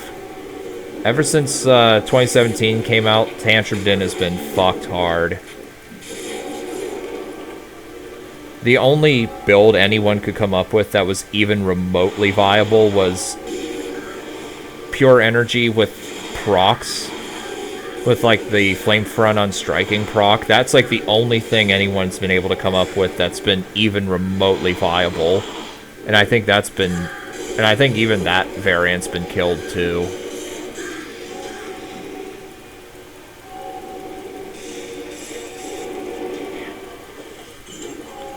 And it's a shame because I actually had interest in that at one point. I think Tantrum was buffed twice since Sigma came out. Though I think they might have... I think they did buff it in this patch, but yeah, no one's gonna play. And you know why no one plays Tantrum Din? Is because back when Tantrum Din was good, the damage values of everything were increased, and so Life Leech would have a huge benefit back then.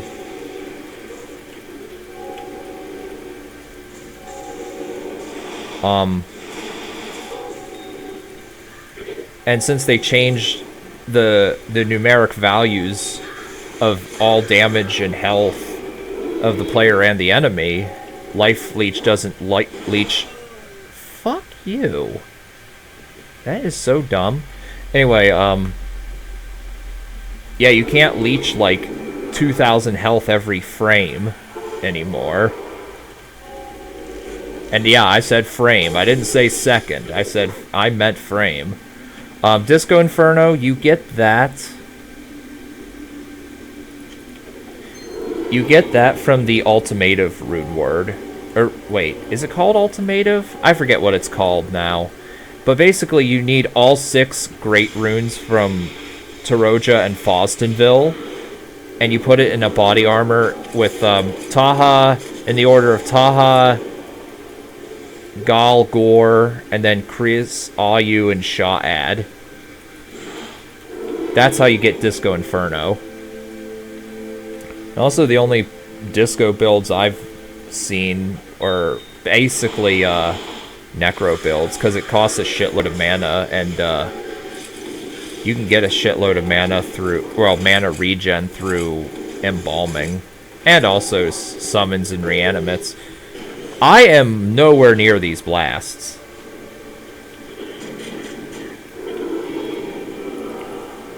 So yeah, if you're playing Untwinked, you can't even get into those places until you hit 125.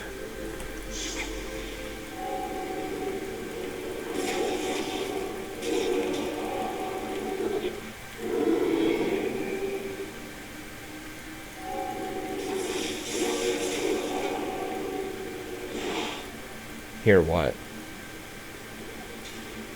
Oh, yeah, thanks for the extra Dead Lakes lady. Okay,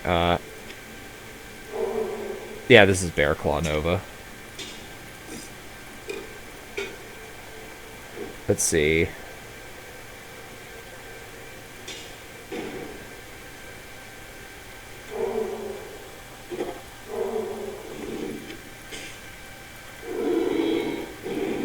Yeah, Limpet Laser, I've personally not a fan of, just because I'm not a fan of the mechanic of having to throw your attack or spell on something that the game considers a solid object in order for it to function. But I'm not saying that Limpet Laser is shit, because it certainly isn't, because I've seen quite a few people kill extremely hard bosses with ease with Limpet Laser, and you pretty much required it in order to kill heroic shield bosses. But like I said, it just isn't my cup of tea personally. When did those skills get replaced? Limpet Laser got removed last season with the introduction of the Trap Sin. I think the other one for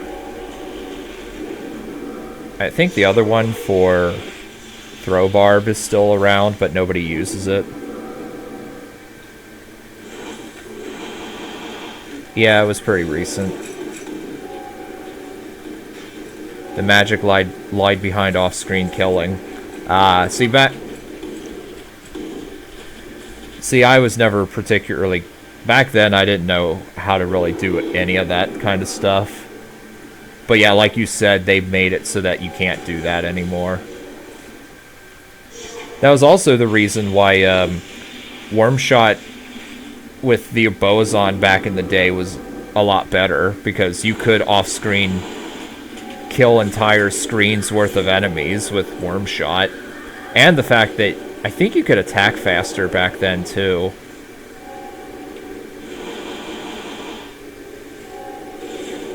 Yeah, Boazon was way better back then than it is now. I know people are gonna say I didn't do it right because they're fucking dumbasses. They're like, oh, just get the fucking Sacred Unique bow that gives rapid worm shot. Yeah, but if you don't find that, then, you know, good luck. Or Hell Reach, which are both SUs. If you could find rapid worm shot on a rune word, then okay, fine.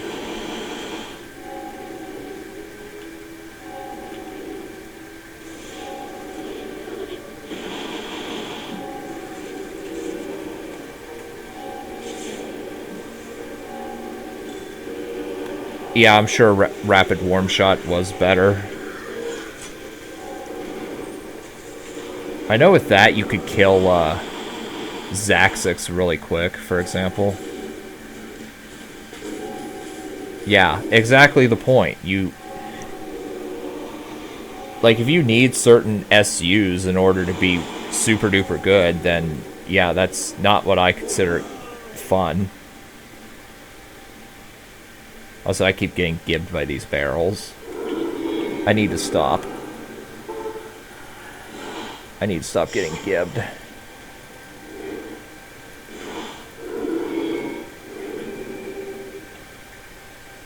Yeah, mana problems do stay with you for a bit. At least Phalanx is really good at certain bosses. That's how I was able to defeat Zaxix, 'cause even though his penitents are unkillable, they are still susceptible to knockback, and Phalanx just pushes them back permanently, while still dealing tons of damage to Zaxix. And Zaxix was quite different from Ultimative than he is now. Anyone who's seen old Zaxix, named Brachy Saren back then, could tell you all about it.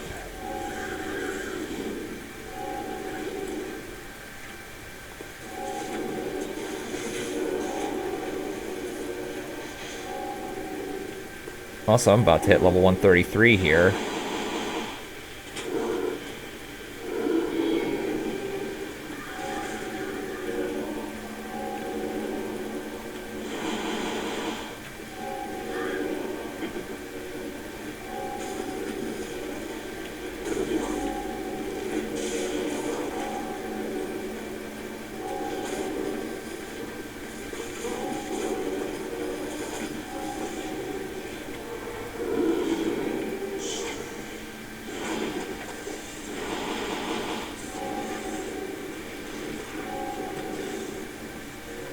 Oh yeah, Dear Esser, holy shit, that was a good roll of that, oh my lord. That thing would just wreck entire screens, anywhere.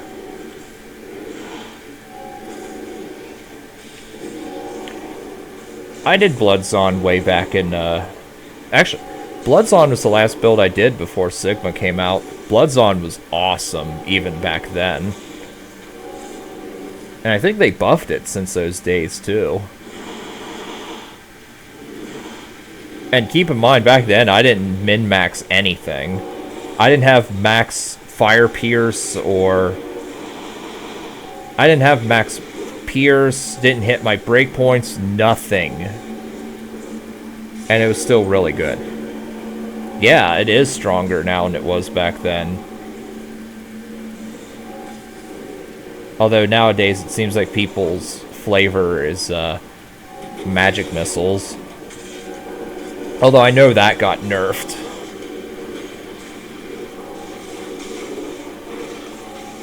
Like, magic missiles was one of the few physical magical spells that could kill Sam. Ask Ben. Although that was back in the day.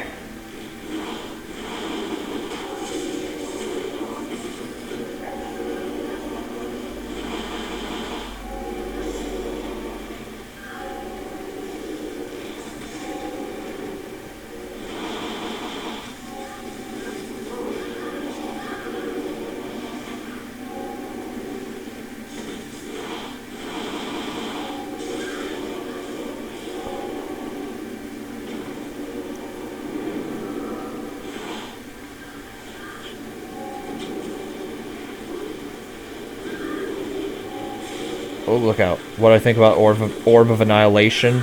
When I looked at it before, it costed over 9,000 mana. Gee, I wonder why it costed that much.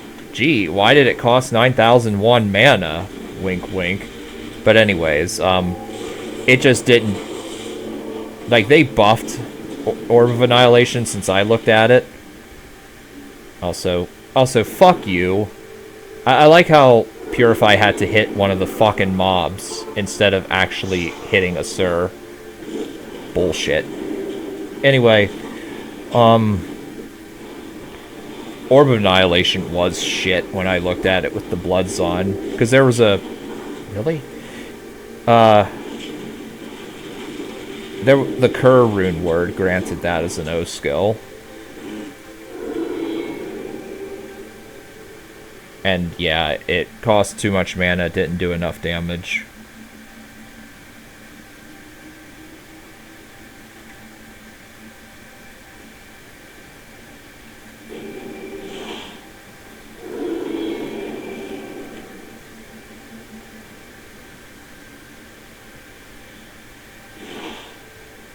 Hey, Death Seraph.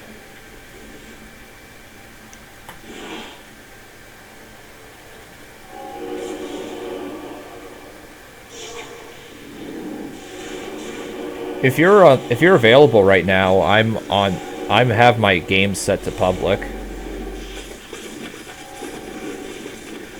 Oh yeah, Manatide Totem. Oh wait, you could. Also, is that Drake cigar you just found, or does that even exist? I'm not sure. So anyway, if you're able to, you can join the game. You can join my games if you want.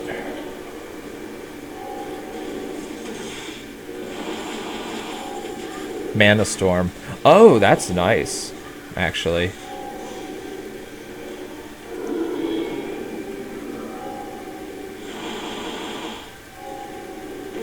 Oh, for God's sakes. I've been having a problem with totems being invisible. Oh, you're not 120. That's alright. Whenever you do... I mean, I know you're not going to be playing today just to get to 120, but whenever you do... we could do some either streams or off-screen stuff, whatever you want to do, if I'm online.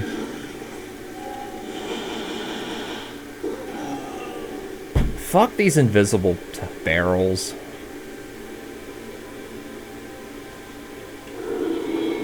Like I said, I haven't played Diablo 3 even, so I might not be playing D4 just because it's me.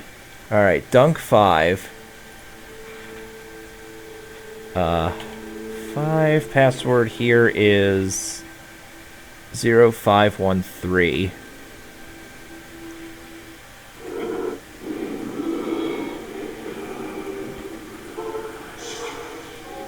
All of my passwords are Resident Evil codes because they're easy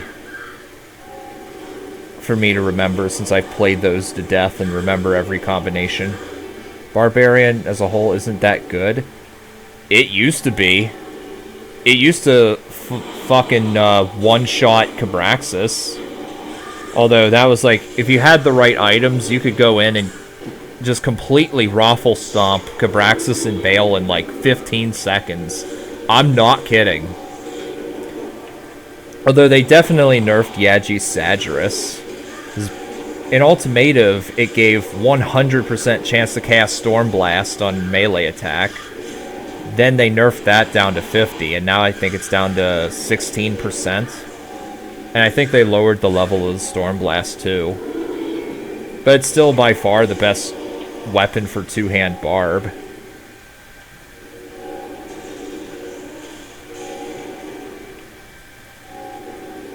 Yeah. Although they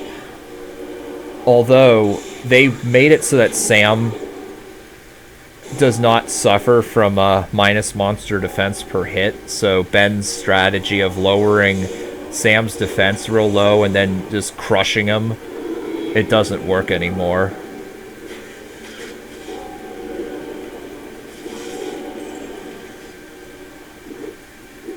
Hello.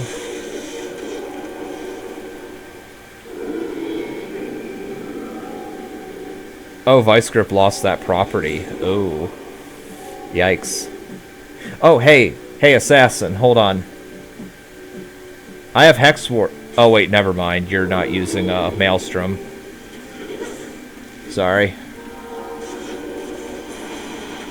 If you were using Maelstrom, I'd give you that Hex Ward I found.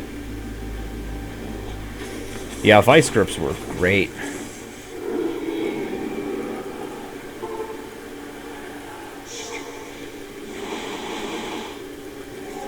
And I'm assuming nobody has Hide of the Basilisk, right?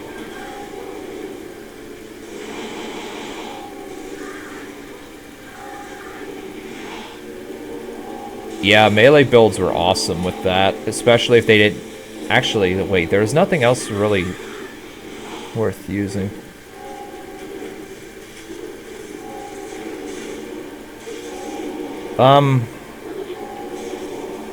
I might put it on the market, actually. So, like, I have to learn how to actually use the market. I know you put the item you want to sell on a mule, and then someone can bid on it. I don't know how to transfer TG or anything like that, but I might do that. I still should probably do that for my Dervish of Aranok and Scales of the Serpent that I found. Oh, it costs TG to auction it. Ugh.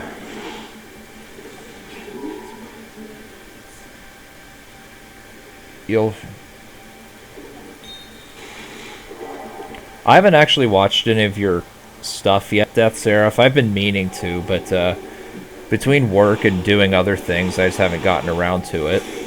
Better off doing it in Discord? Okay. And I'll also check the market, see what other people are asking for said items, so I'm not trying to overcharge or getting screwed by undercharging of items as well. But were you playing on Realm or single player? I assume Realm.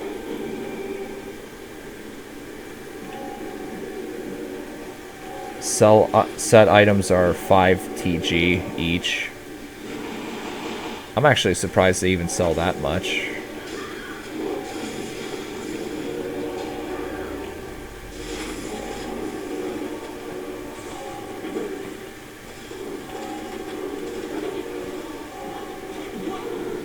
Oh.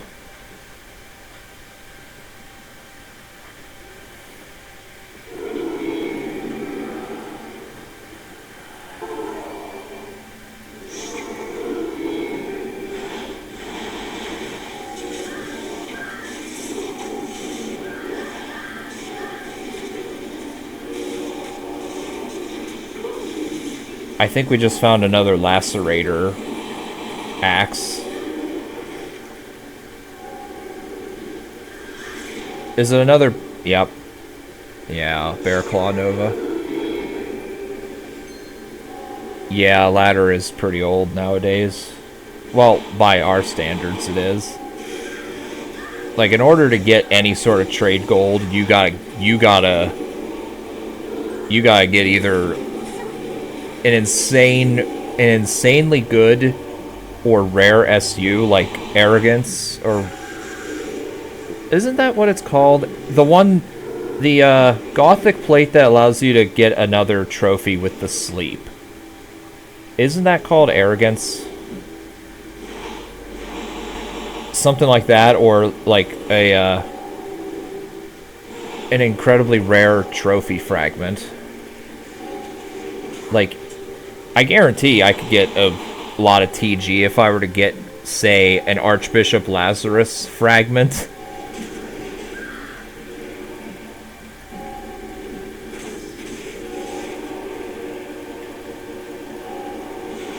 Or Tyrael's Might.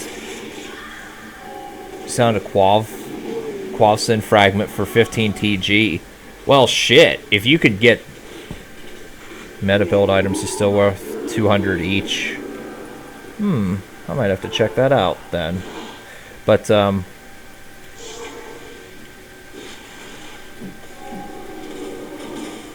if Quavsin fragments sell for 15, maybe I should go back to Quavsin farming. I'm curious. I'm curious if I could still do this on Players 3.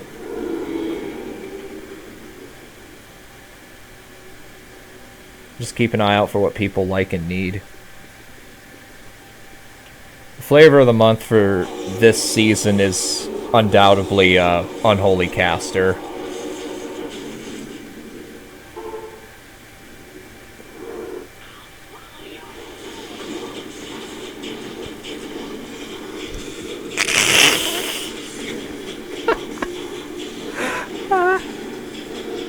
Yeah, I'm not surprised Vaultex command was 2,000 trade gold. That was with amp damage on. I will. I think my TP is still open from I just wanted to see if I could still face tank them, and I absolutely can. Players 3 with amp damage on. How much DR and magic DR? All that matters is physical damage reduction. I have 218 from Blessed Life alone. That's not counting the percentage energy damage reduction that I have. So yeah, Paladins and Assassins have an insane advantage for Quavsin.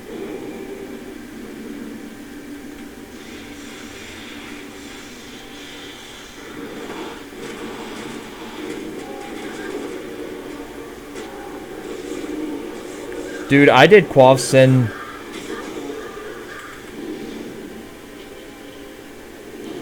Yeah, 150 is enough.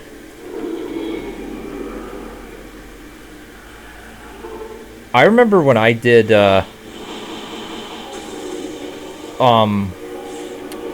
Quavsin for the first time on the Melee Nagisin playthrough, I was able to face tank him until he used his Bone Nova, which at that time was instant kill. And keep in mind that I did not have access to Broadside back then, so I had to spam fucking Crucify on him.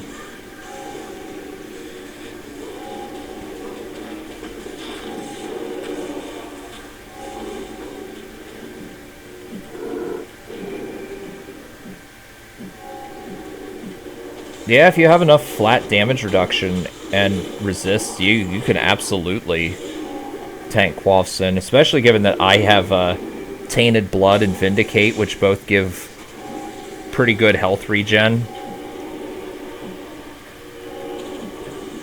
So yeah, anything he does will be in vain. Normally I would need the anti-Quavsin gear that I recommend for everybody, but here I just don't. You know, I'm very curious, can this build face tank Quavsin on Players 8?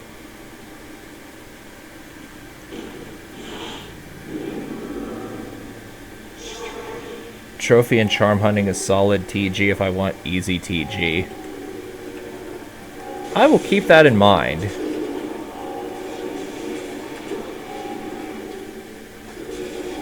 You got Gal from that Hellforge. GG.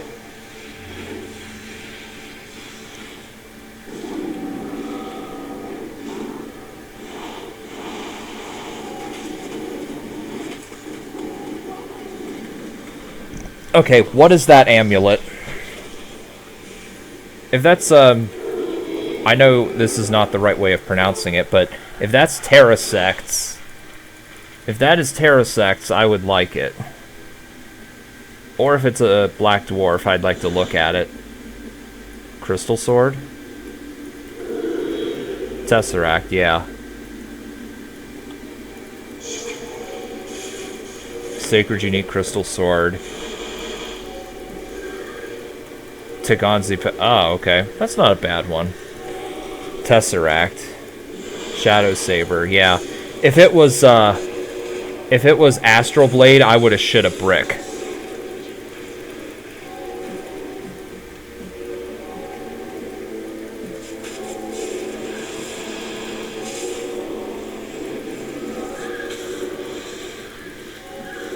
Tesseract like the Avengers. Ah, okay.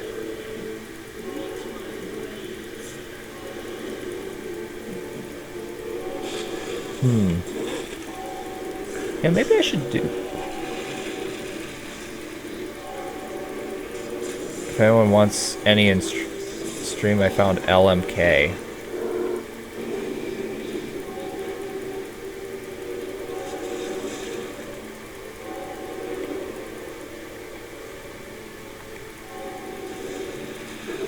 What, Astral Blade, or...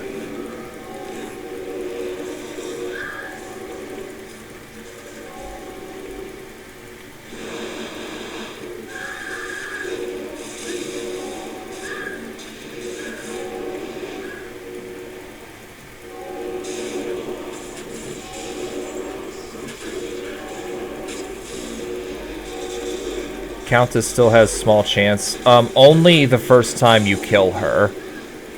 Like, whenever you kill her and the chest opens up, that's, I think, the only time she can drop Sis Stone.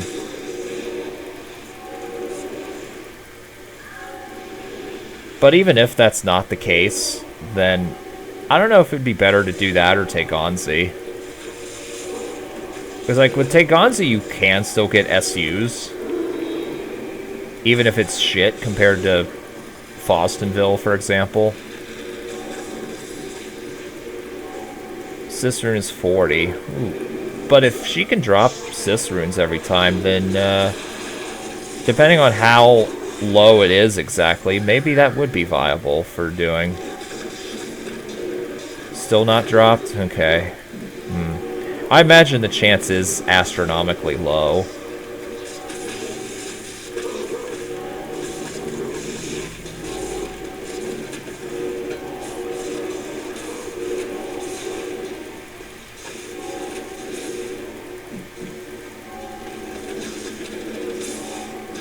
.00. Yeah, maybe it might be.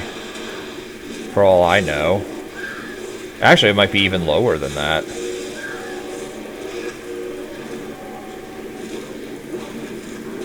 Okay, I'm getting way too close. Oh, it wasn't my Purify that...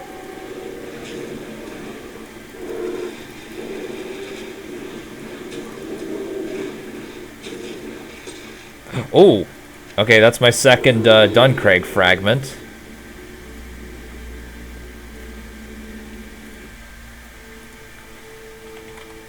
Dunk 6, password 4011.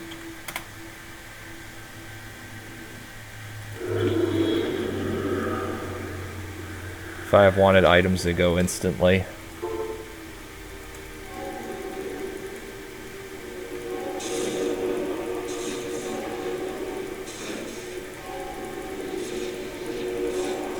If I find a Tyrael's Might, I will not be auctioning that or selling it. I will be keeping that for Labyrinth. Even if I do lose Hide of the Basilisk as a result, but yeah, I would absolutely want I would absolutely keep Tyrael's Might for that. That would probably sell for 3,000 TG even now, I imagine. It would sell for an insane amount.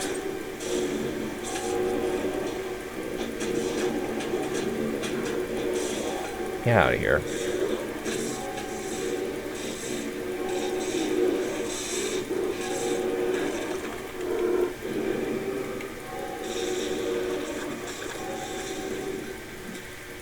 Yeah, I know. That's why I said good luck with that.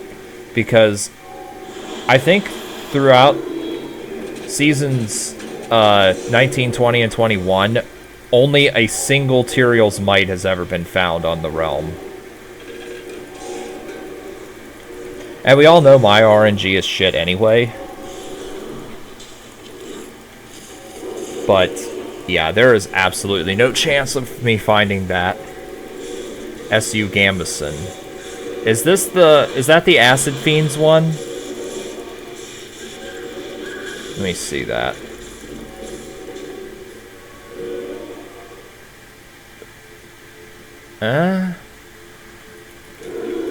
If you're a pure Firecaster Sorceress, that would be really awesome, but other than that,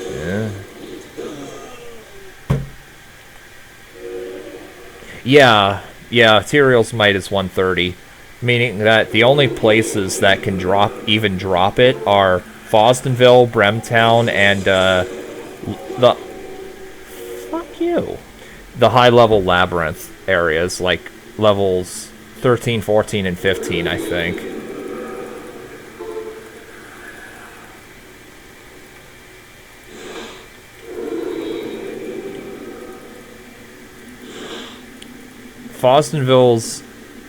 The Fostonville required level is 125.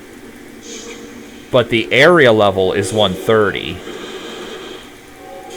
So yeah, like Death Seraph pointed out, fuck this shit. Have the barrels load in, damn it.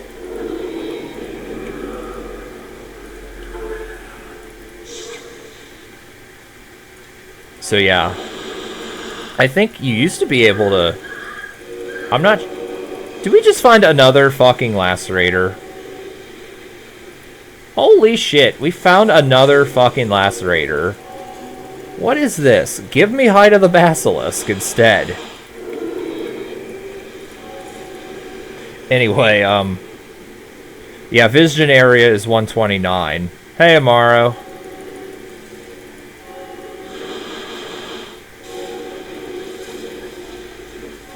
How's it going? I got my 2 COV trophies, and I'm 1 fragment away from getting Duncraig.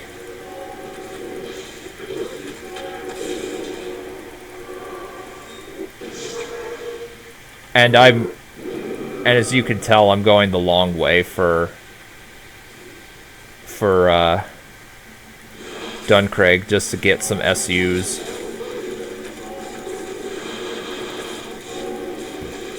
Pardon me.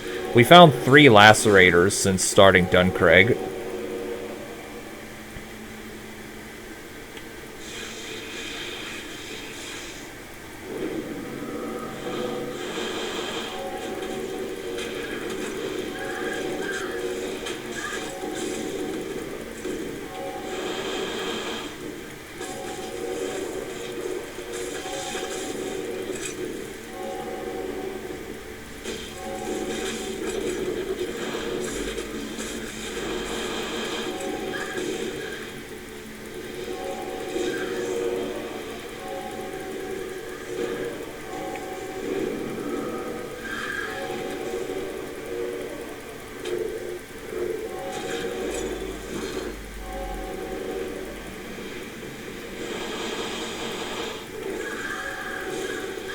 Still trying to kill Bartuk with poison.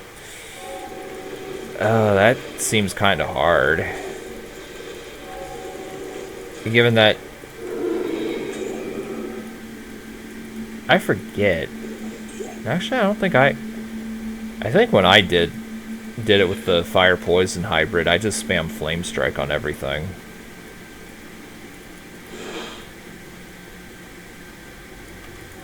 Do you have the acid fiends? Do you have the acid fiends craft yet? Still no.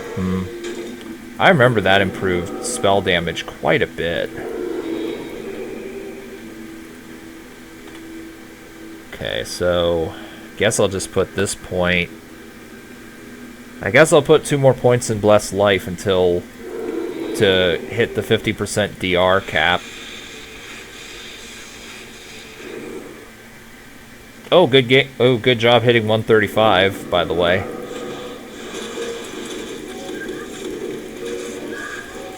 Technically, you could try Sam if you want, if you have all the crap you need for that.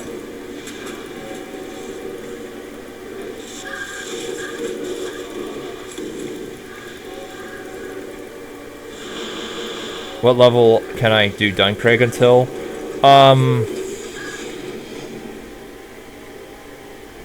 I think you can level up until the 130s, like 136 or 7 or so. Like, I'm not going to farm Duncraig that much. You can until 135. Oh. Oh.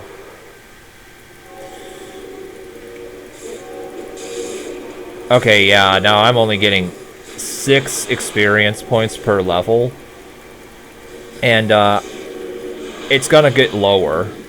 Because I'm not going to explain the way experience works in vanilla Diablo 2, because I imagine most of you guys... Yeah, I imagine most of you guys know how the mechanic of leveling in Diablo 2 works. The same principle applies here.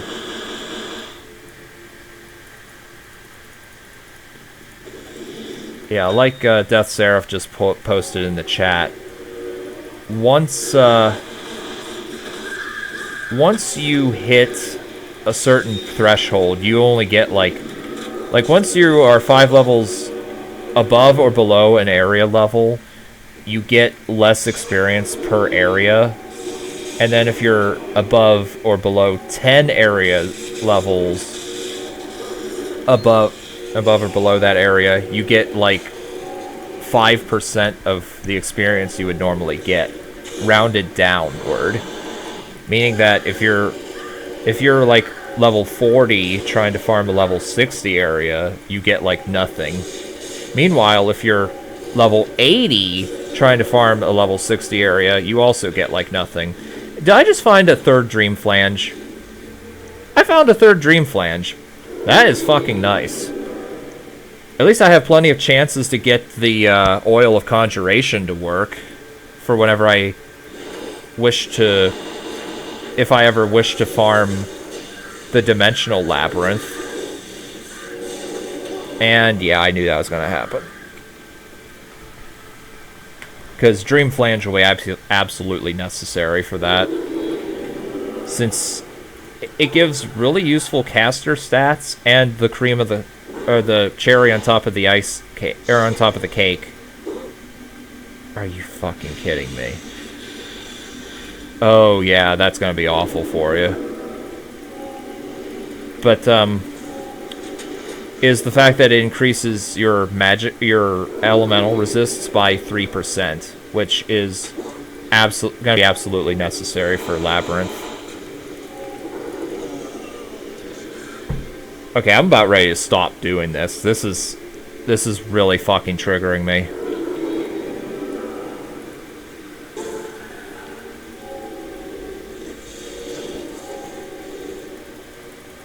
Actually, I don't think the magic absorb ones actually heal from. Okay, fuck it. I'm going AFK and letting him kill everything. This is bullshit. This is bullshit.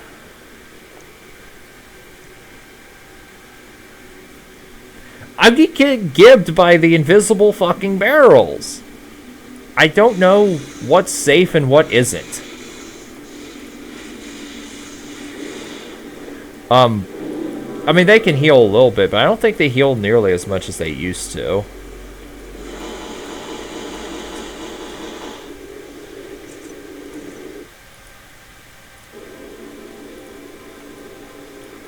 Like, is it as much as they used to, or did they nerf that? Yeah, full runs don't give you that much, unfortunately. And Magic Find doesn't help with that.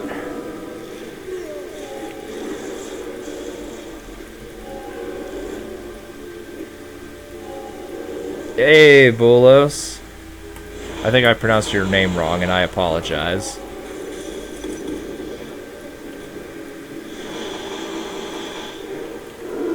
Don't try Archbishop Lazarus with hardcore characters either.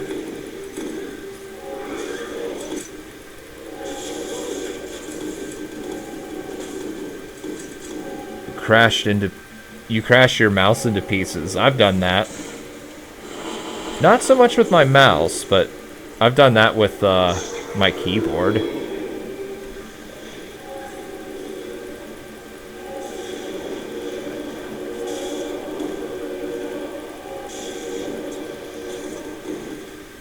Oh, now you just got screwed by an invisible barrel, I bet.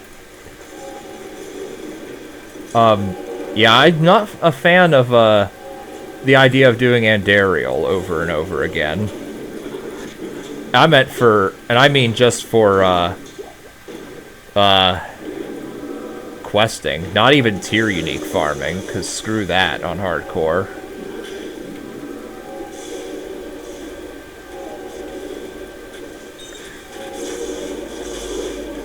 Can we please? Okay. Sir is gonna die in one more Purify, probably. Yeah, Meteor Swarm is definitely fun.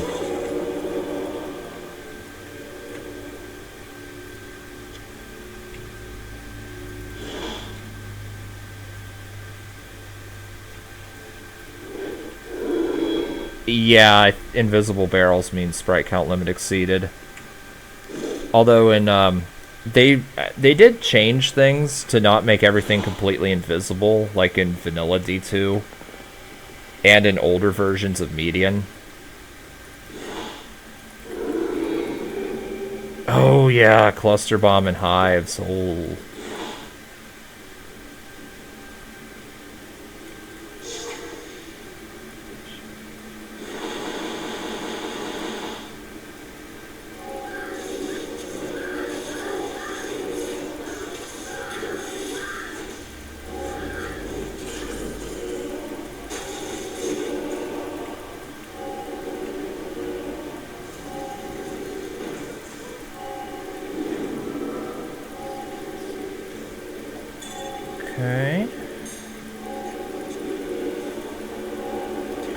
So, I've been streaming for about 3 hours. I'll do one more Duncraig game and I think I'll be done for tonight.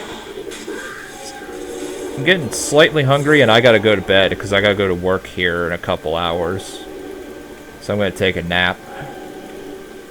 I'll be working all night long. Up from 10:30 at night to 6:30 in the morning.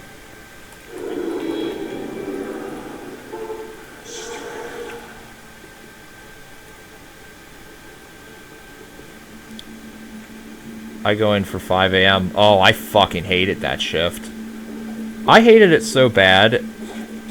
Keep in mind, also I'm going to make one more, make the final game. Dunk 7, password 4312. Anyway,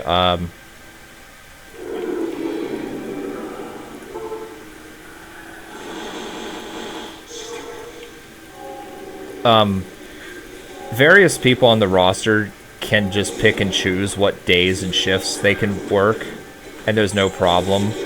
And I was so fucking pissed off that I had to come in at 6:30 in the morning. I'll read your comment in a moment.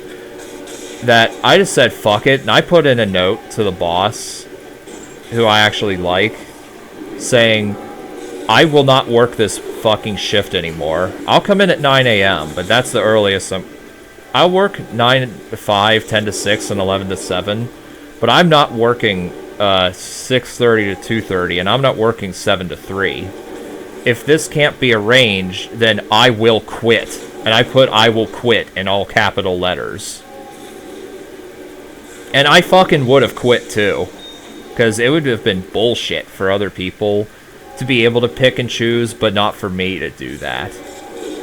Especially given that I don't call off like most people do, and I actually do crap when I'm there. But he did give me what I wanted. He did stop putting me on those shifts. So yeah. Anyway, as for Invisible, used to play D&D. Okay, this thing needs to move over so I can read this. Campaign where you can run into Invisible 50th level Balrogs with level 10 character. Ugh, that does not sound fun. 5% chance of being hit and, yeah, 300 shots. Yep. Chad. Tran Athala. Only an archer.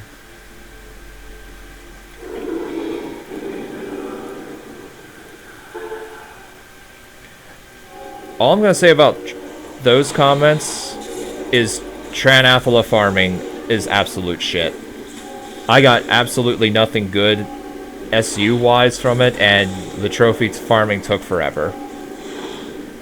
I would say never again, but, well, I'm going to be doing it again.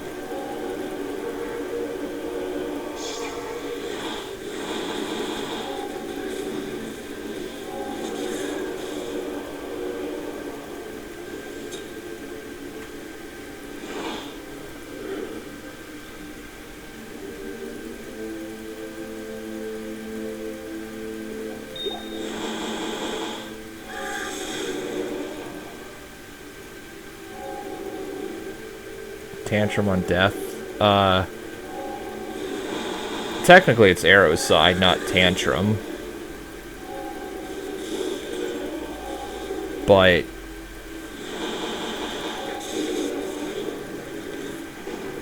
yeah, the on death proc is pretty hard. Why would you need 2 Tran Athala trophies in the previous season? What, did you have multiple builds? Wow, 200 runs. Yeah. That sounds about right. Fuck off. 1 for try. Why would you... I think the reason they're invisible is because I'm playing with someone else. I'm playing with Dave. Well, once you get to the pattern of Tran Athala, and you can also overlevel to a pretty high extent, once you do that, it becomes a lot easier. But yeah, Yeah, I'm known for being like the app. Okay, nice. It's a well-established fact that I get the worst RNG of like any fucking player who records this game, but even my RNG is not that bad.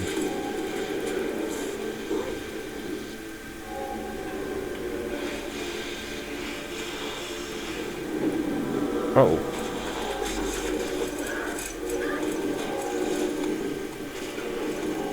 By the way, the first... Yeah, 2% chance, but... Fuck's sake.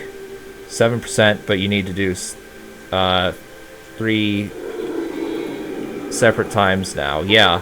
Well, for Tranathala Trophy, it's only 3% each. So it would be 3% for one, then you got to do it again for another 3% chance, and then do that a third time.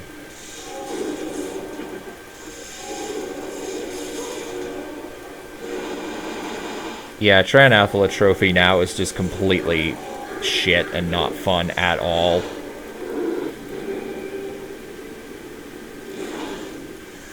Yeah, the fragment thing really is just...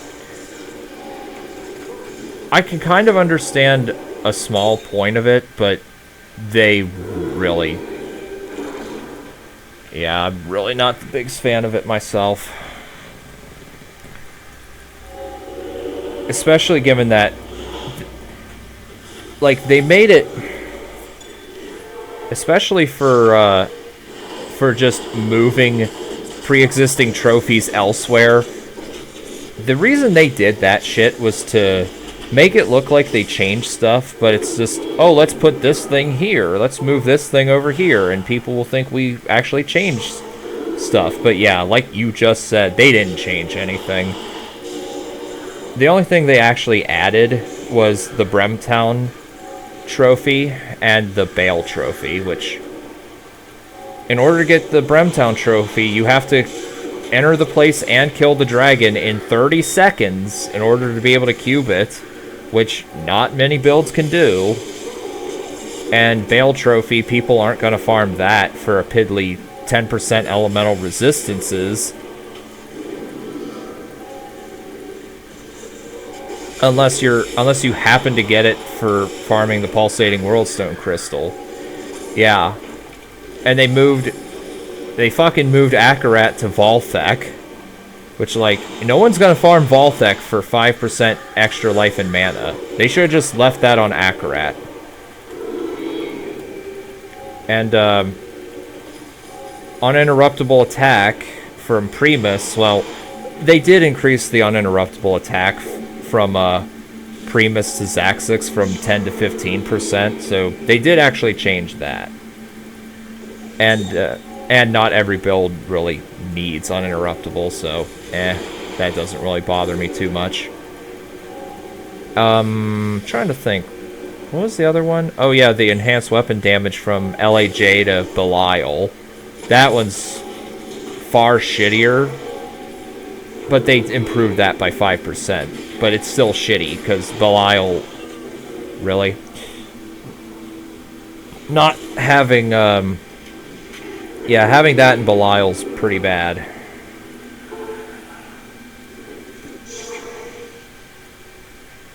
And then don't even get me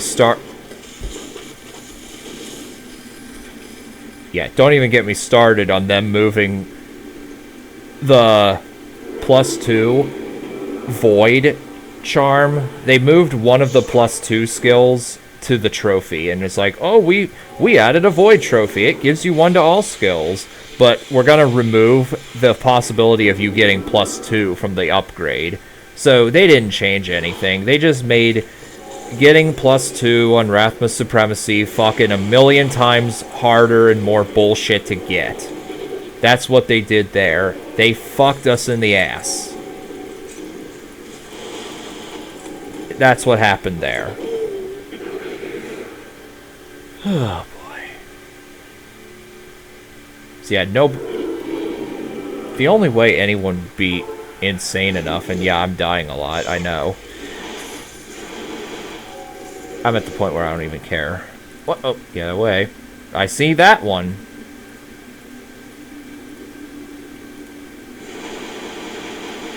Is Void worth going to at all? Yeah, because you get a 3-second teleport, and you still get +1 to all skills.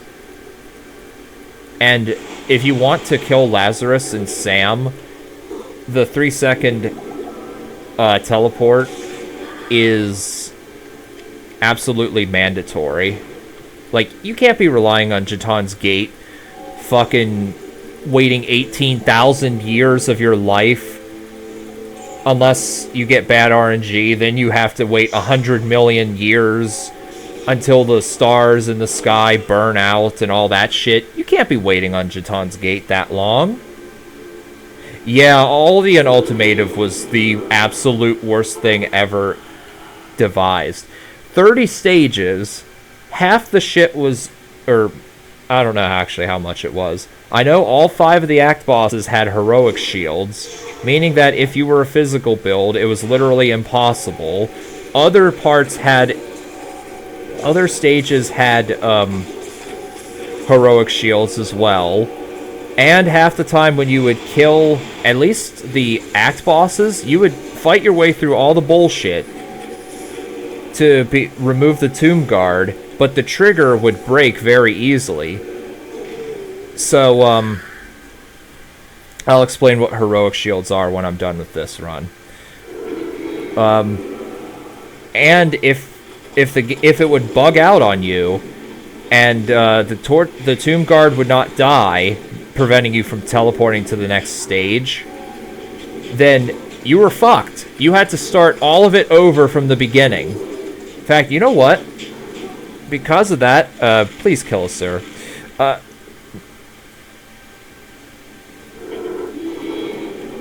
I'm gonna find a video. I think it's a... Oh, and how about that? The last run, I get the Duncraig, the third and final Duncraig fragment.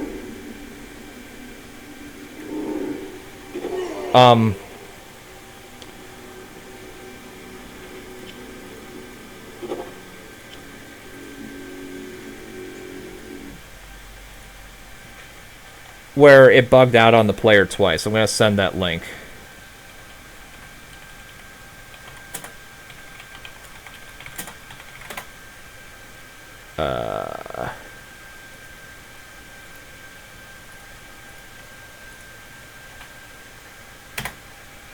Yeah, have fun. Yeah, you can watch that.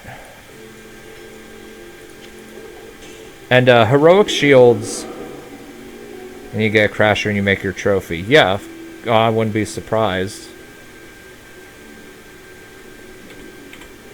So, before I go, I'll explain heroic shields for you.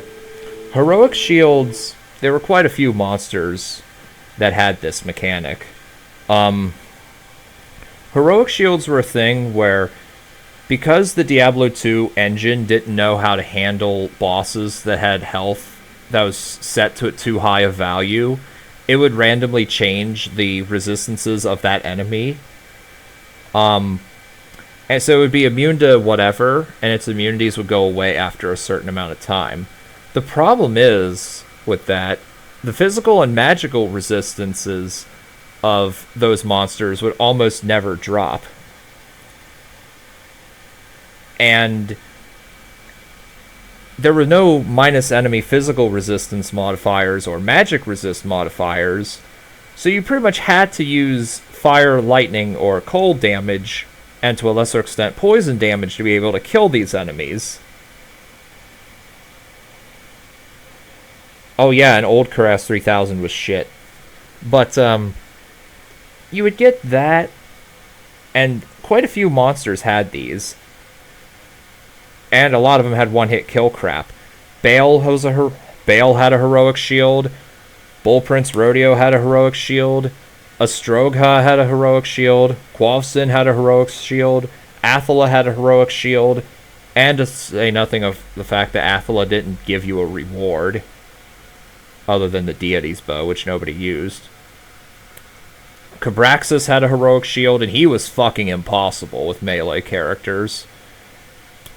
Zorun Zin had a heroic shield. The Marco Necro X fight that used to be in the game had a heroic shield. Zaxix, aka Braishi Saren, had a heroic shield. And you couldn't not kill them unless you were doing fire, lightning, cold, or poison damage. And a lot of those were immune to poison completely. The Aldician stages had heroic shields. I'm trying to think if there was any others. I think that's about it. But yeah.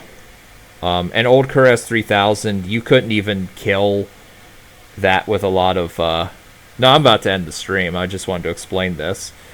Old Kuras 3000 had the totems giving immunity shields, complete immunity shields to everything.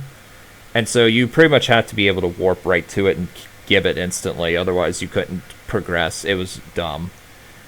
So, a little bit of ranting aside and explaining of what heroic shields were. That's the stream, everybody. So, thanks for watching, and good night to everybody. See you next time.